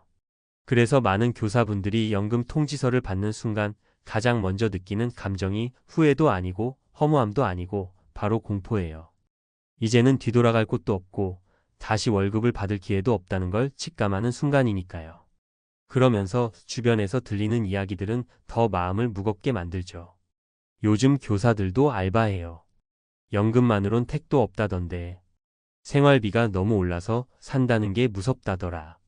이런 말들이 괜히 나온 게 아니거든요. 실제로 제가 만났던 교사분들 중에는 정말 충격적인 이야기들이 많았습니다. 오늘은 그 중에서 딱 3분 이야기를 들려드릴게요. 아마 들으시면서 아 나만 이런 게 아니구나 하고 마음이 좀 풀리시기도 하고 동시에 나도 대비해야겠다는 생각이 드실 거예요. 첫 번째는요. 정년퇴직한 지 얼마 안 된 한 교사분 이야기예요. 이분은 30년 넘게 학교에 계셨고 주변에서 늘 부러움 샀습니다. 연금 많이 받을 거다. 노후 걱정 없는 삶이다. 그렇게 말 듣고 살아왔으니까 당연히 본인도 그런 줄 알았죠. 근데 정작 연금 통지서를 받고 나서 멍해지셨답니다. 생각보다 적게 적혀 있었던 거예요. 물가 올라가는 건 반영도 안 돼 있고 주거비, 식비, 보험료, 교통비 다 합치니까 답이 안 보이더래요. 그때 처음으로 아 이제 다시 월급 받을 일은 없구나 이 사실이 몸에 박히듯 느껴졌다고 하셨어요. 그 뒤로 이분은 매달 고정비를 줄이기 위해 집도 줄이고 차도 팔고 모든 지출을 다 통제하기 시작했는데요. 문제는 이런 절약이 행복을 줄이는 게 아니라 존엄성을 줄이고 있다는 느낌이 들었다는 겁니다. 이게 교사분들이 가장 힘들어하는 부분이에요. 평생 품위 있게 살아오신 분들이 갑자기 전기세 아끼려고 불 꺼놓고 사는 현실을 마주하게 되거든요.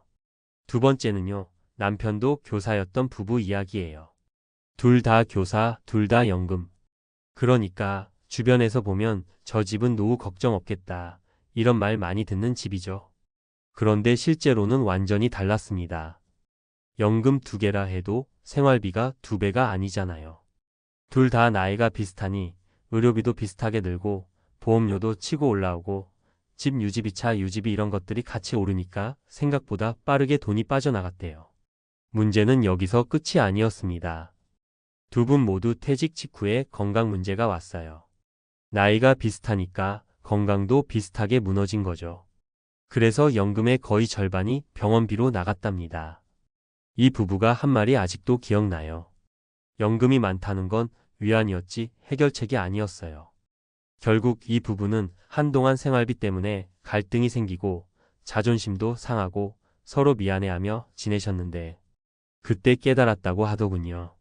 진짜 중요한 건 연금의 크기가 아니라 지출 구조를 어떻게 만드는가, 그리고 건강을 어떻게 지키느냐라고요.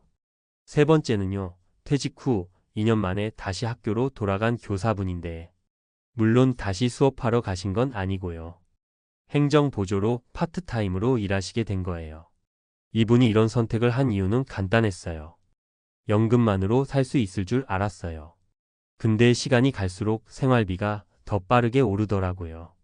정년퇴직하는 순간부터 연금은 고정돼 있는데 지출은 계속 뛰니까 갈수록 숨이 조여오는 느낌이었다는 겁니다. 그러다 어느 날 전기세, 보험료, 공과금까지 다 오르는 걸 보면서 결국 마음이 꺾였다고 해요. 그냥 가만히 있으면 무너진다.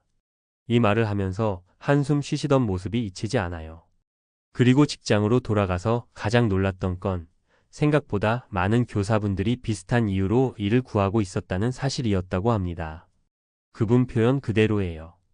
연금만 믿고 살면 안 된다는 걸 다들 이제야 깨닫고 있더라고요. 이런 사례들을 듣다 보면요, 결국 결론은 하나예요.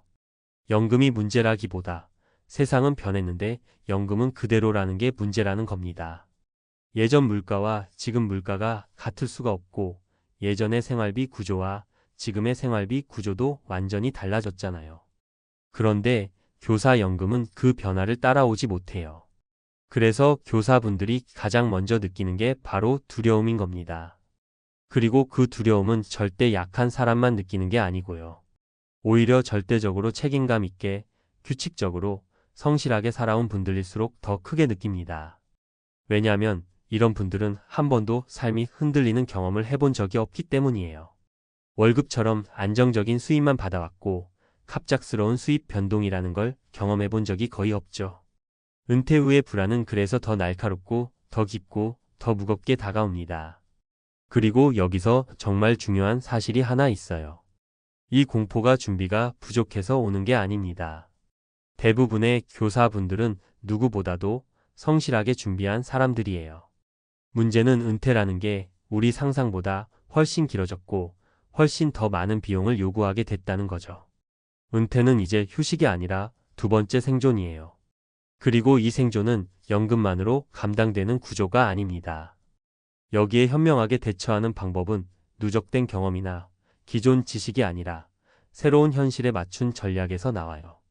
그래서 지금 많은 교사분들이 이렇게 말합니다. 연금은 기본일 뿐이다. 연금만 믿으면 반드시 흔들린다. 지출을 재설계하지 않으면 노후가 망가진다. 이 말은 겁을 주려는 게 아니라 정말 현실 그대로의 이야기입니다. 그러니까요, 만약 지금 연금 통지서를 보고 마음이 불편하고 불안하고 이대로 괜찮을까 하는 생각이 든다면 그건 절대 부끄러운 감정이 아닙니다. 그건 오히려 이제부터 제대로 시작할 수 있는 출발점이에요. 공포를 느낀다는 건 상황을 정확하게 보고 있다는 뜻이니까요. 앞으로 제가 도와드릴 수 있는 부분이 정말 많습니다. 생활비 줄이는 법, 비용 흔들리지 않는 구조 만드는 법, 작은 월급 만드는 법, 지출 안정화, 전략, 연금 시나리오 조정하는 법. 이런 것들 하나씩 같이 풀어나가면 됩니다. 아마 이런 순간 한 번쯤 느껴보셨을 거예요. 평소엔 잘 보지도 않던 통장을 켜는 손이 괜히 떨리고 잔고를 확인하는 몇 초가 그렇게 길게 느껴지는 순간이요. 그리고 딱 숫자가 뜨는 그 순간 눈앞이 그냥 하얘지는 느낌. 아, 이게 진짜 맞나? 내가 잘못 본 거 아닐까? 하면서 다시 새로 고침을 누르게 되는 그 절박함. 근데 아무리 다시 봐도 현실은 그대로고 그때부터요. 심장이 이상하게 내려앉아요. 이게 그냥 돈이 줄어든 게 아니라 앞으로 살 날이 같이 무너져 내린 것 같거든요. 많은 50대 분들이 요즘 똑같이 말하세요. ETF만 믿고 있었는데 이렇게 될 줄은 진짜 몰랐어요. 원래 ETF라는 게 위험 낮고 길게 가져가면 결국 올라간다고 해서 그냥 마음 편하게 생각하려 했던 분들 많잖아요. 주식처럼 하루하루 흔들리면 겁나니까 그냥 넓게 분산된 ETF라면 안심해도 된다고 그렇게 스스로를 설득하면서 살아오셨을 거예요. 근데요, 정작 폭락 한번 오면 ETF도 예외가 아니에요. 그 폭이 조금 덜할 뿐이지 무조건 안전이라는 건 세상 어디에도 없더라고요. 특히 50대가 되면 분위기가 달라지죠. 예전엔 떨어져도 에이 다시 오르겠지 하고 넘겼는데 이제는 시간이 없잖아요. 회복되기까지 몇 년을 버텨야 한다고 하면 그 몇 년이 그냥 허투루 흘러가는 시간이 아니라 내 남은 인생의 가장 중요한 시기거든요. 수입은 끊기거나 줄고 퇴직 앞두고 있고 자녀는 아직 손 갈 데 많고 그러니 통장이 흔들리는 순간 바로 공포가 들어와요. 아 이러다 진짜 아무것도 못하고 사는 거 아닌가? 이게 돈 걱정이 아니라 존재 걱정이 돼버려요. 그리고 이 공포가요, 생각보다 너무 현실적입니다. 혹시 주변에서 이런 얘기 들어보셨죠? ETF만 믿고 가면 된다더니 왜 내 통장은 반토막 난 거지? 그때 조금만 덜 넣을걸. 이걸 다시 채우려면 몇 년을 버텨야 한다는 거야. 이게 다 그냥 하소연이 아니라 어떤 분들에겐 진짜 삶의 균형이 무너진 순간이에요. 사람들이 ETF에 크게 걸게 되는 진짜 이유는 단순해요. 먹고 살아야 하니까요. 노후를 버티려면 월 얼마든 꾸준히 들어와야 하니까 그걸 만들어줄 만한 가장 단순한 도구가 ETF라 믿었어요. 원금이 언젠가는 회복된다. 미국 시장은 결국 오른다. 이런 믿음이 마음에 큰 위안이 됐던 시절도 있었죠. 근데요, 문제는 내가 회복을 기다릴 수 있는 시간이 충분하냐는 거예요. 30이나 40이라면 몇 년 버텨도 괜찮았겠죠. 하지만 지금 50대라면 한번 크게 흔들리면 인생 전체가 덜컹해요. 왜냐면 이 시기엔 복구가 아니라 유지가 중요한 시기라서 그래요. 이제 실제로 제가 들었던 사례들을 말씀드릴게요. 아마 들으시면 더 와닿으실 거예요. 사례 하나. 퇴직금 거의 전부 ETF에 넣었다가 밤잠 설친 분. 이분은 진짜 순수했어요. 주변에서 다들 말하잖아요. 요즘은 은행에 둬봐야 뭐가 남냐. 미국 ETF가 답이다. 그 말 믿고 퇴직금 거의 다 ETF에 넣었죠. 처음엔 올라서 너무 좋았대요. 자신감도 생기고 나도 이제 늦지 않았구나 했대요. 근데 어느 날 갑자기 시장이 흔들리기 시작했는데 그때부터 드라마였어요. 처음엔 조금 빠진 줄 알았는데 그 빠진 게 멈추질 않으니 통장이 순식간에 넘어가더래요. 그렇게 몇 달 지내다 보니 결국 절반 가까이 날아갔어요. 퇴직 직전이라 다시 채울 수 있는 돈도 없고 소득도 줄어들고 회복될 때까지 기다리자니 현금 흐름이 끊겨버려서 생활이 흔들렸죠. 결국 적금을 깨고 예비비를 깨고 그렇게 버티다 보니 진짜 체력도 멘탈도 다 무너졌다고 하더라고요. 이분 말이 아직도 기억나요. ETF는 올라가더라도 나는 못 기다리겠더라고요. 사례 둘. 꾸준히 투자해온 분이었는데도 마지막 몰빵에서 무너진 케이스. 이분은 초보도 아니었어요. 오랫동안 ETF도 쌓아왔던 분이에요. 근데 어느 날 이제 퇴직도 얼마 안 남았으니 마지막으로 좀 크게 넣어야겠다 하는 마음이 들었대요.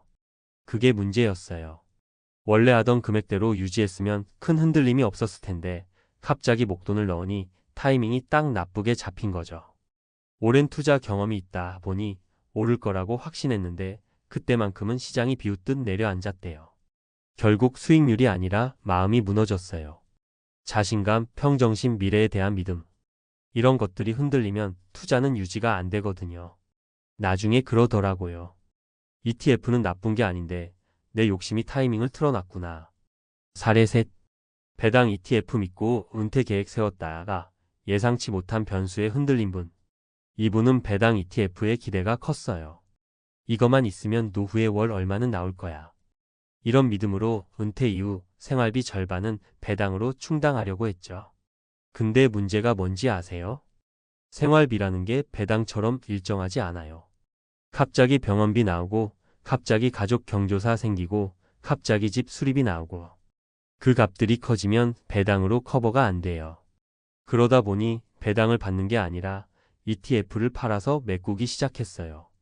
그러면 당연히 원금 줄고, 원금 줄면 배당도 줄고. 이게 악순환이에요. 이분 말로는 ETF는 잘못 없는데 나는 은퇴한 사람이란 걸 잊고 있었던 것 같다고 하셨어요. 이야기를 이렇게 길게 드린 이유는 한 가지예요.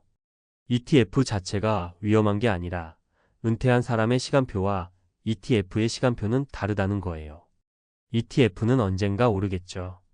근데 언젠가가 내 생활비가 떨어지기 전에 오느냐, 이게 가장 중요해요. 그래서 50대 이후에는 전략이 조금 바뀌어야 해요. 얼마나 벌까? 보다 얼마나 잃지 않을까가 더 중요해지거든요. 현금 흐름도 확보해야 하고 어느 정도는 안전 자산도 섞어야 하고 시장이 흔들릴 때 버틸 여유도 챙겨야 해요. 무턱대고 ETF 한 종목에 올인하거나 분위기에 휩쓸려 몰빵하는 방식은 오히려 노후를 더 빠르게 흔들어 버립니다. ETF는 도구일 뿐이고 도구는 잘 쓰면 도움이 되지만 잘못 쓰면 오히려 위험해지는 법이에요. 50대 이후에 투자에서 진짜 중요한 건 속도가 아니라 생존이에요. 쉴 때는 쉬고 나눌 때는 나누고 버틸 수 있게 분산하고 현금 흐름을 만들어 놓는 게 결국 오래 가는 길입니다. 이상하게도요. 나이가 들수록 돈이 줄어드는 공포보다 더 무서운 게 생긴다는 말 이제 조금 이해되실 거예요. 그게 바로 다시 회복할 수 있을까?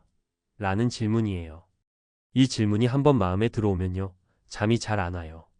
침대에 누워 있어도 계속 머릿속에서 그래프가 꿈틀거리는 것 같고 갑자기 통장을 열어보고 싶다가도 열면 심장이 철렁 내려앉을까 봐 못 열고 그런 상태가 계속 반복돼요. 이게 그냥 투자 스트레스가 아니라요. 진짜 노후 생존 스트레스예요. 젊을 땐 돈이 줄어도 다시 벌면 됐지만 지금은 다시 벌려고 해도 문이 이미 많이 닫혀 있거든요. 회사 자리는 줄고 건강은 예전 같지 않고 체력이 반응하는 속도도 다르고요. 그래서 통장이 흔들리면 마음이 곧바로 따라 흔들려요. 그리고 그 흔들림이 길면 사람이 자신을 의심하게 되고 계획을 의심하게 되고 결국 앞으로 어떻게 살아야 하지? 로 이어져요. 많은 분들이 비슷한 말씀하세요. 돈의 문제가 아니에요. 이젠 흔들릴 여유가 없어요. 이 말이 진짜 진심이에요. 투자에서는 손실이 자연스러운 과정일 수 있지만 50대 이후엔 그 자연스러운 과정조차 견딜 수 있는 여유가 부족해지는 거죠. 근데요, 제가 여러분들 얘기 들으면서 깨달은 게 하나 있어요. 사람들이 진짜 무너지는 이유는 손실 때문만이 아니더라고요. 손실을 메꿀 수 있는 다른 구조가 없는 상태에서 모든 걸 ETF 하나에 걸어놨기 때문이에요. 즉, 돈이 줄어든 게 아니라 버틸 수 있는 쿠션이 없어서 무너진 거예요.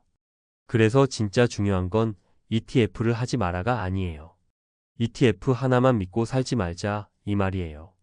통장에서 조금씩 들어오는 현금 흐름, 갑자기 생길 상황에 대비한 현금, 계좌를 지키기 위한 안전벨트 같은 자산들 이런 것들이 하나라도 받쳐줘야 해요.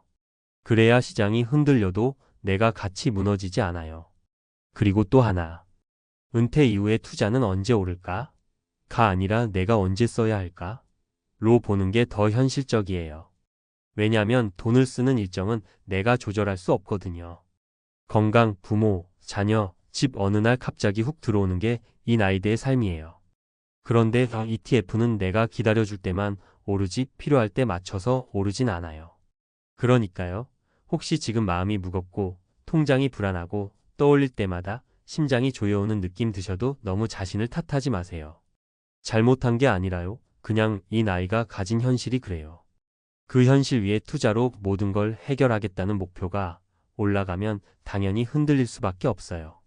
그리고 지금 가장 중요한 건 이미 벌어진 손실이 아니라 앞으로는 어떻게 하면 무너지지 않을까 이거 하나예요. 돈이 줄어든 건 되돌리기 어렵지만 무너지지 않는 구조는 지금 만들어도 늦지 않아요.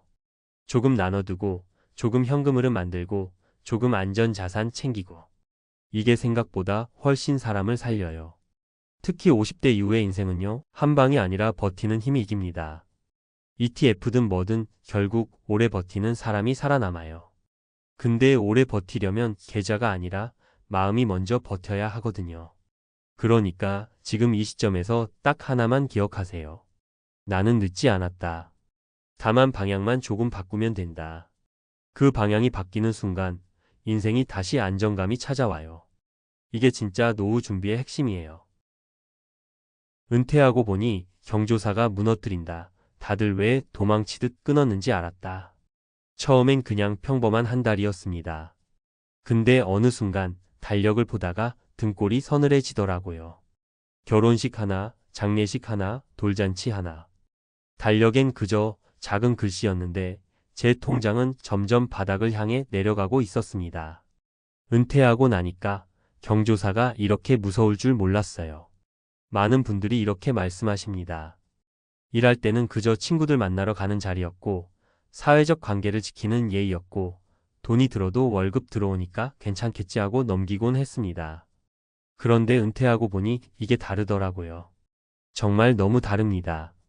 예전에는 경조사가 일상 비용이었다면 은퇴 후에는 생존을 위협하는 고정 지출이 됩니다. 무섭게 들리시죠? 근데 정말 그렇습니다. 이걸 겪어본 분들은 한결같이 말합니다. 경조사가 노후 자금을 갉아먹는 가장 무서운 구멍입니다. 제가 지금부터 드리는 이야기 진짜 은퇴자들 사이에서 반복되는 경험입니다. 아마 읽으시면서 내 얘기 아닌가? 하고 숨 한번 크게 쉬실 겁니다. 은퇴 후 경조사가 왜 공포가 되는지 이제야 다들 깨닫는 이유. 은퇴 후 경조사가 위험한 이유는 그냥 돈이 나가서가 아니에요. 이건 구조적인 문제입니다. 그리고 은퇴한 순간 갑자기 이 구조가 본인에게 훅 치고 들어옵니다. 하나씩 차근차근 그러나 현실적으로 말씀드릴게요. 첫째, 은퇴는 수입의 끊김이고 경조사는 끊임없는 지출입니다. 은퇴하신 분들이 제일 많이 하시는 말이 뭔지 아세요? 돈이 들어오는 날짜가 없어요. 이게 사람을 불안하게 만듭니다. 근데 달력을 보면 경조사는 계속 있습니다. 누가 결혼하고, 누가 부모님 장례를 치르고, 누가 갑자기 연락해 돌잔치를 한다고 하고. 아무리 줄이고 싶어도 사람이면 안 갈 수가 없으니까요. 가장 무서운 점은 이게 예측 불가능한 지출이라는 겁니다. 3달 동안 조용하다가 갑자기 한 달에 3번 몰릴 수도 있습니다. 이때는 그냥 체력이 아니라 통장의 체력이 버티질 못합니다. 둘째, 경조사는 사회적 압박이라 줄이기 어렵습니다. 경제적 여유가 줄었으면 덩달아 생활비도 줄여야 되는데 경조사만큼은 줄이는 게 쉽지 않습니다. 왜냐하면 은퇴자에게 인간관계는 더 소중해지고 외로움이 커지니까요. 게다가 한국, 미국, 한인사회 특유의 정서가 있잖아요. 그 나이에 안 가면 서운해한다. 이런 날 얼굴 안 비추면 관계 끝나는 거다. 이런 말들이 은근히 사람 마음을 짓누릅니다. 그래서 많은 분들이 통장 걱정하면서도 억지로 참석합니다. 그러다가 한 달에 몇십만 원이 그저 사라져 버립니다. 셋째, 경조사는 작은 지출처럼 보이지만 누적이 무섭다. 축의금 하나 10만 원, 20만 원. 장례식 가면 5만 원, 10만 원. 이건 큰 돈처럼 안 보입니다. 근데 이게 누적되면 정말 무섭습니다. 한 은퇴자는 그러시더라고요. 하루에 1만 원이면 뭐 별거 아니라고 생각했어요. 근데 1년이면 365만 원이더라고요. 경조사비가 비슷해요. 그냥 조용히 센 줄 알았는데 나중에 보니 연간 한 30만 400만 원씩 나갔대요. 지금 같은 고물가, 고정 수입 없는 은퇴자의 현실에서는 이게 감당이 안 되는 숫자입니다. 넷째, 경조사는 감정 노동까지 요구하기 때문에 체력도 같이 무너진다. 비용만의 문제였으면 차라리 계산으로 끝났을 겁니다. 근데 은퇴자에게 경조사는 정신적 힘도 많이 씁니다. 교통비 들죠. 차 끌고 갔다 오면 피곤하죠. 축하해주고 위로해주고 이야기 들어줘야죠. 한국이든 미국이든 이건 똑같습니다. 은퇴 후 체력이 떨어진 분들에겐 이게 진짜 부담이 됩니다. 결국 경조사를 다녀오면 지갑도 얇아지고 마음도 지치고 체력도 빠집니다. 이러니 은퇴자들 사이에서 경조사는 이제 사치다라는 말이 나오는 겁니다. 이제 현실적인 사례 3가지 말씀드릴게요. 이건 정말 많은 분들이 나도 똑같이 겪었다고 공감하는 이야기들입니다. 첫 번째 사례, 62세 남성 은퇴 후 6개월 만에 경조사비로 250만 원이 사라졌습니다. 이분은 대기업 퇴직하고 소셜연금과 조금의 개인연금으로 사십니다. 월 240만 원 정도 들어오는데 서울 경기 사시는 분이라 식비 관리비만 해도 적지 않죠. 문제는 퇴직 후 밀어놨던 경조사들이 한꺼번에 몰렸습니다. 지인 자녀 결혼식 6건, 장례식 4건, 돌잔치 2건. 다 합치니까 6개월 동안 250만 원이 나갔더라고요.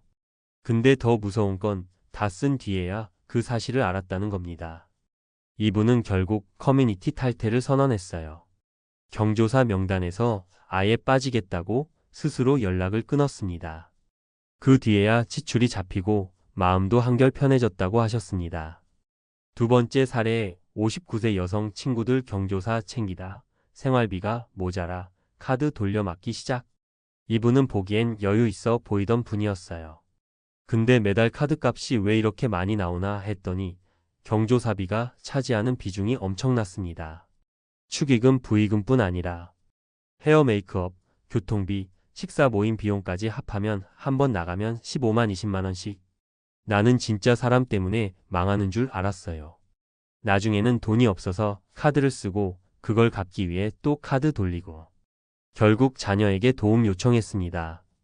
그 뒤로는 경조사 줄이고 대신 평일 낮에 산책 모임만 하신다고 해요. 세 번째 사례 67세 남성 지방 장례식 다녀오다 병원비까지 겹쳐 지출이 폭발. 이분은 미국에서 오래 사시다가 한국으로 돌아오신 분입니다. 친척들이 대부분 한국에 계시다 보니 장례식 하나 생기면 무조건 내려갔습니다. 그런데 문제는 체력과 건강이었습니다. 장례식 갔다 오고 나면 일주일이 피곤해요. 근데 거기 갔다가 감기 걸려서 병원비까지 썼습니다. 여행 식사 부의금 기름값 병원비까지 해서 한 번에 30만 원 이상 나갔고 한 해 동안 경조사 때문에 무려 14번 이동하셨습니다. 이건 돈 문제가 아니라 몸이 못 버텨요. 근데 또 안 가면 죄 짓는 것 같고 결국 이분은 의사와 가족 권유로 대형 경조사만 참석하고 나머지는 전화로 위로만 한다. 이 원칙을 세운 뒤로 건강이 훨씬 좋아졌다고 하셨습니다. 그럼 은퇴 후 경조사 어떻게 관리해야 할까요? 이건 단순히 가지 마세요. 왜 문제가 아닙니다. 현실적으로 접근해야 합니다. 제가 실제 은퇴자분들 사례를 바탕으로 드리는 말씀은 이겁니다. 첫째, 경조사는 감당 가능한 한도부터 정해야 합니다. 생활비 250만 원 받으시는 분이라면 경조사비는 월 5만 원 정도가 상한선입니다. 이걸 넘기면 생활이 깨집니다. 둘째, 전화로 마음 전하기를 너무 죄책감 갖지 마세요. 시대가 달라졌습니다. 요즘은 은근히 다들 전화나 메시지로 충분히 이해합니다. 직접 안 가더라도 진심 전달하면 관계가 끊기지 않습니다. 셋째, 거절도 은퇴했어요. 한마디면 끝납니다. 요즘 제가 은퇴해서 여유가 없어요. 마음만 전달할게요. 이 한 문장이 놀랍게도 사람들을 이해시키는 힘이 있습니다. 은퇴자의 사정을 모르는 사람은 거의 없습니다. 넷째, 나만의 기준을 정해야 오래 버팁니다. 장례식만 간다든지, 직계 가족만 챙긴다든지, 아예 분기별 일에만 참석한다든지. 이 기준이 있어야 통장과 정신 건강이 지켜집니다. 정리해서 말하면, 경조사는 관계의 상징이었지만, 은퇴 후엔 생존을 위협하는 구멍이 될 수 있습니다. 그래서 많은 은퇴자들은 어느 시점이 되면 도망치듯 끊을 수밖에 없었다고 말합니다. 그게 불친절해서가 아니라 이제는 나 자신과 노후를 지키기 위해서입니다. 어쩌면 좀 무서울 수 있지만 이건 진짜 현실이고 이걸 깨닫는 순간부터 노후가 달라지기 시작합니다. 솔직히 말씀드리면요. 많은 분들이 경조사를 줄이면서 처음엔 죄책감이 든다고 하세요. 내가 너무 인색해지는 건가? 나이 들어서 인간관계까지 끊으면 외롭게 사는 거 아닌가? 이런 생각이 계속 마음을 찌릅니다. 근데 시간이 지나고 나면 다들 똑같이 말합니다. 아, 이게 내 노후를 지키는 첫 번째 방어막이었구나. 우리가 은퇴하고 나서 가장 크게 마주치는 감정이 상실감이잖아요. 직장도 잃고 역할도 사라지고 사람들과의 연결도 느슨해지고 그래서 관계 유지를 이유로 경조사에 더 매달리게 되는 분들이 많습니다. 근데 이게 결국 역효과를 냅니다. 돈도 빠지고 체력도 빠지고 마음도 지치니까요. 관계 때문이라고 가지만 정작 돌아오면 더 허전해지고 더 피곤합니다. 그래서 많은 전문가들이 이야기합니다. 은퇴 후 인간관계는 넓이가 아니라 깊이라고요. 10수명 챙기는 관계보다 3명이라도 깊게 이어지는 관계가 훨씬 건강합니다. 그리고 그 3명은 경조사 참석 여부로 관계가 끊기는 사람들이 아니거든요. 즉, 진짜 소중한 사람들은 내가 은퇴했다고 참석 못했다고 등을 돌리지 않습니다. 오히려 형님 요즘 어떠세요? 몸 괜찮으세요? 하고 먼저 챙깁니다. 그래서 저는 이렇게 생각합니다. 경조사를 줄이는 건 인간관계를 끊는 행동이 아니라 가짜 관계를 정리하고 진짜 관계를 남기는 과정이라고요.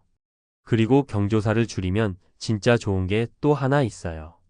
그때까지 몰랐던 제 생활 패턴이 보이기 시작합니다. 어디에 돈이 새고 있었는지, 내가 진짜 좋아하는 시간이 뭔지, 어떤 사람들과 있을 때 마음이 편한지 은퇴하고 나서야 이게 보이기 시작합니다. 어떤 분은 경조사 줄이고 난 뒤에 매주 수영 수업 듣고 탁구 동호회 들어가고 오전 산책 모임 만들었다고 해요. 그 비용이 경조사비보다 훨씬 적게 들어요. 근데 삶의 만족도는 훨씬 높아졌다고 하십니다. 관계도 자연스럽게 피어나고요. 같은 취미를 가진 사람들끼리 만나니까 서로 편하고 허세도 없고 비용도 안 들고요. 결국 은퇴 후 경조사를 끊는다는 건 돈을 위해서가 아니라 나의 하루와 나의 건강과 나의 관계를 다시 정돈하는 과정이더라고요. 그래서 저는 꼭 말씀드리고 싶어요. 미안해하지 않으셔도 됩니다. 부끄러워하실 필요도 없습니다. 은퇴 후엔 누구나 기준을 새로 만들어야 하고 그 기준은 나를 중심에 둬야 합니다. 내가 감당할 수 있으면 가고 감당이 안 되면 전화로 마음만 전한다. 그리고 그걸 이해 못하면 그 관계는 거기까지다. 단순하지만 은퇴자들이 오래 버티는 방식이 바로 이겁니다. 그리고 놀랍게도요, 이 기준을 만들고 나면 통장은 차분해지고 몸은 가벼워지고 사람과의 관계는 오히려 더 건강하게 남습니다. 은퇴 후 경조사 문제, 정말 많은 분들이 겪는 현실이에요. 하지만 너무 늦게 깨닫는 경우가 많습니다. 지금 이 글을 보고 계신다면 차라리 다행입니다. 이제부터라도 기준을 세우면 됩니다. 늦지 않았습니다. 그리고 꼭 기억하세요. 은퇴 이후의 삶은 누구를 챙기느냐보다 나를 얼마나 지켜내느냐가 더 중요합니다.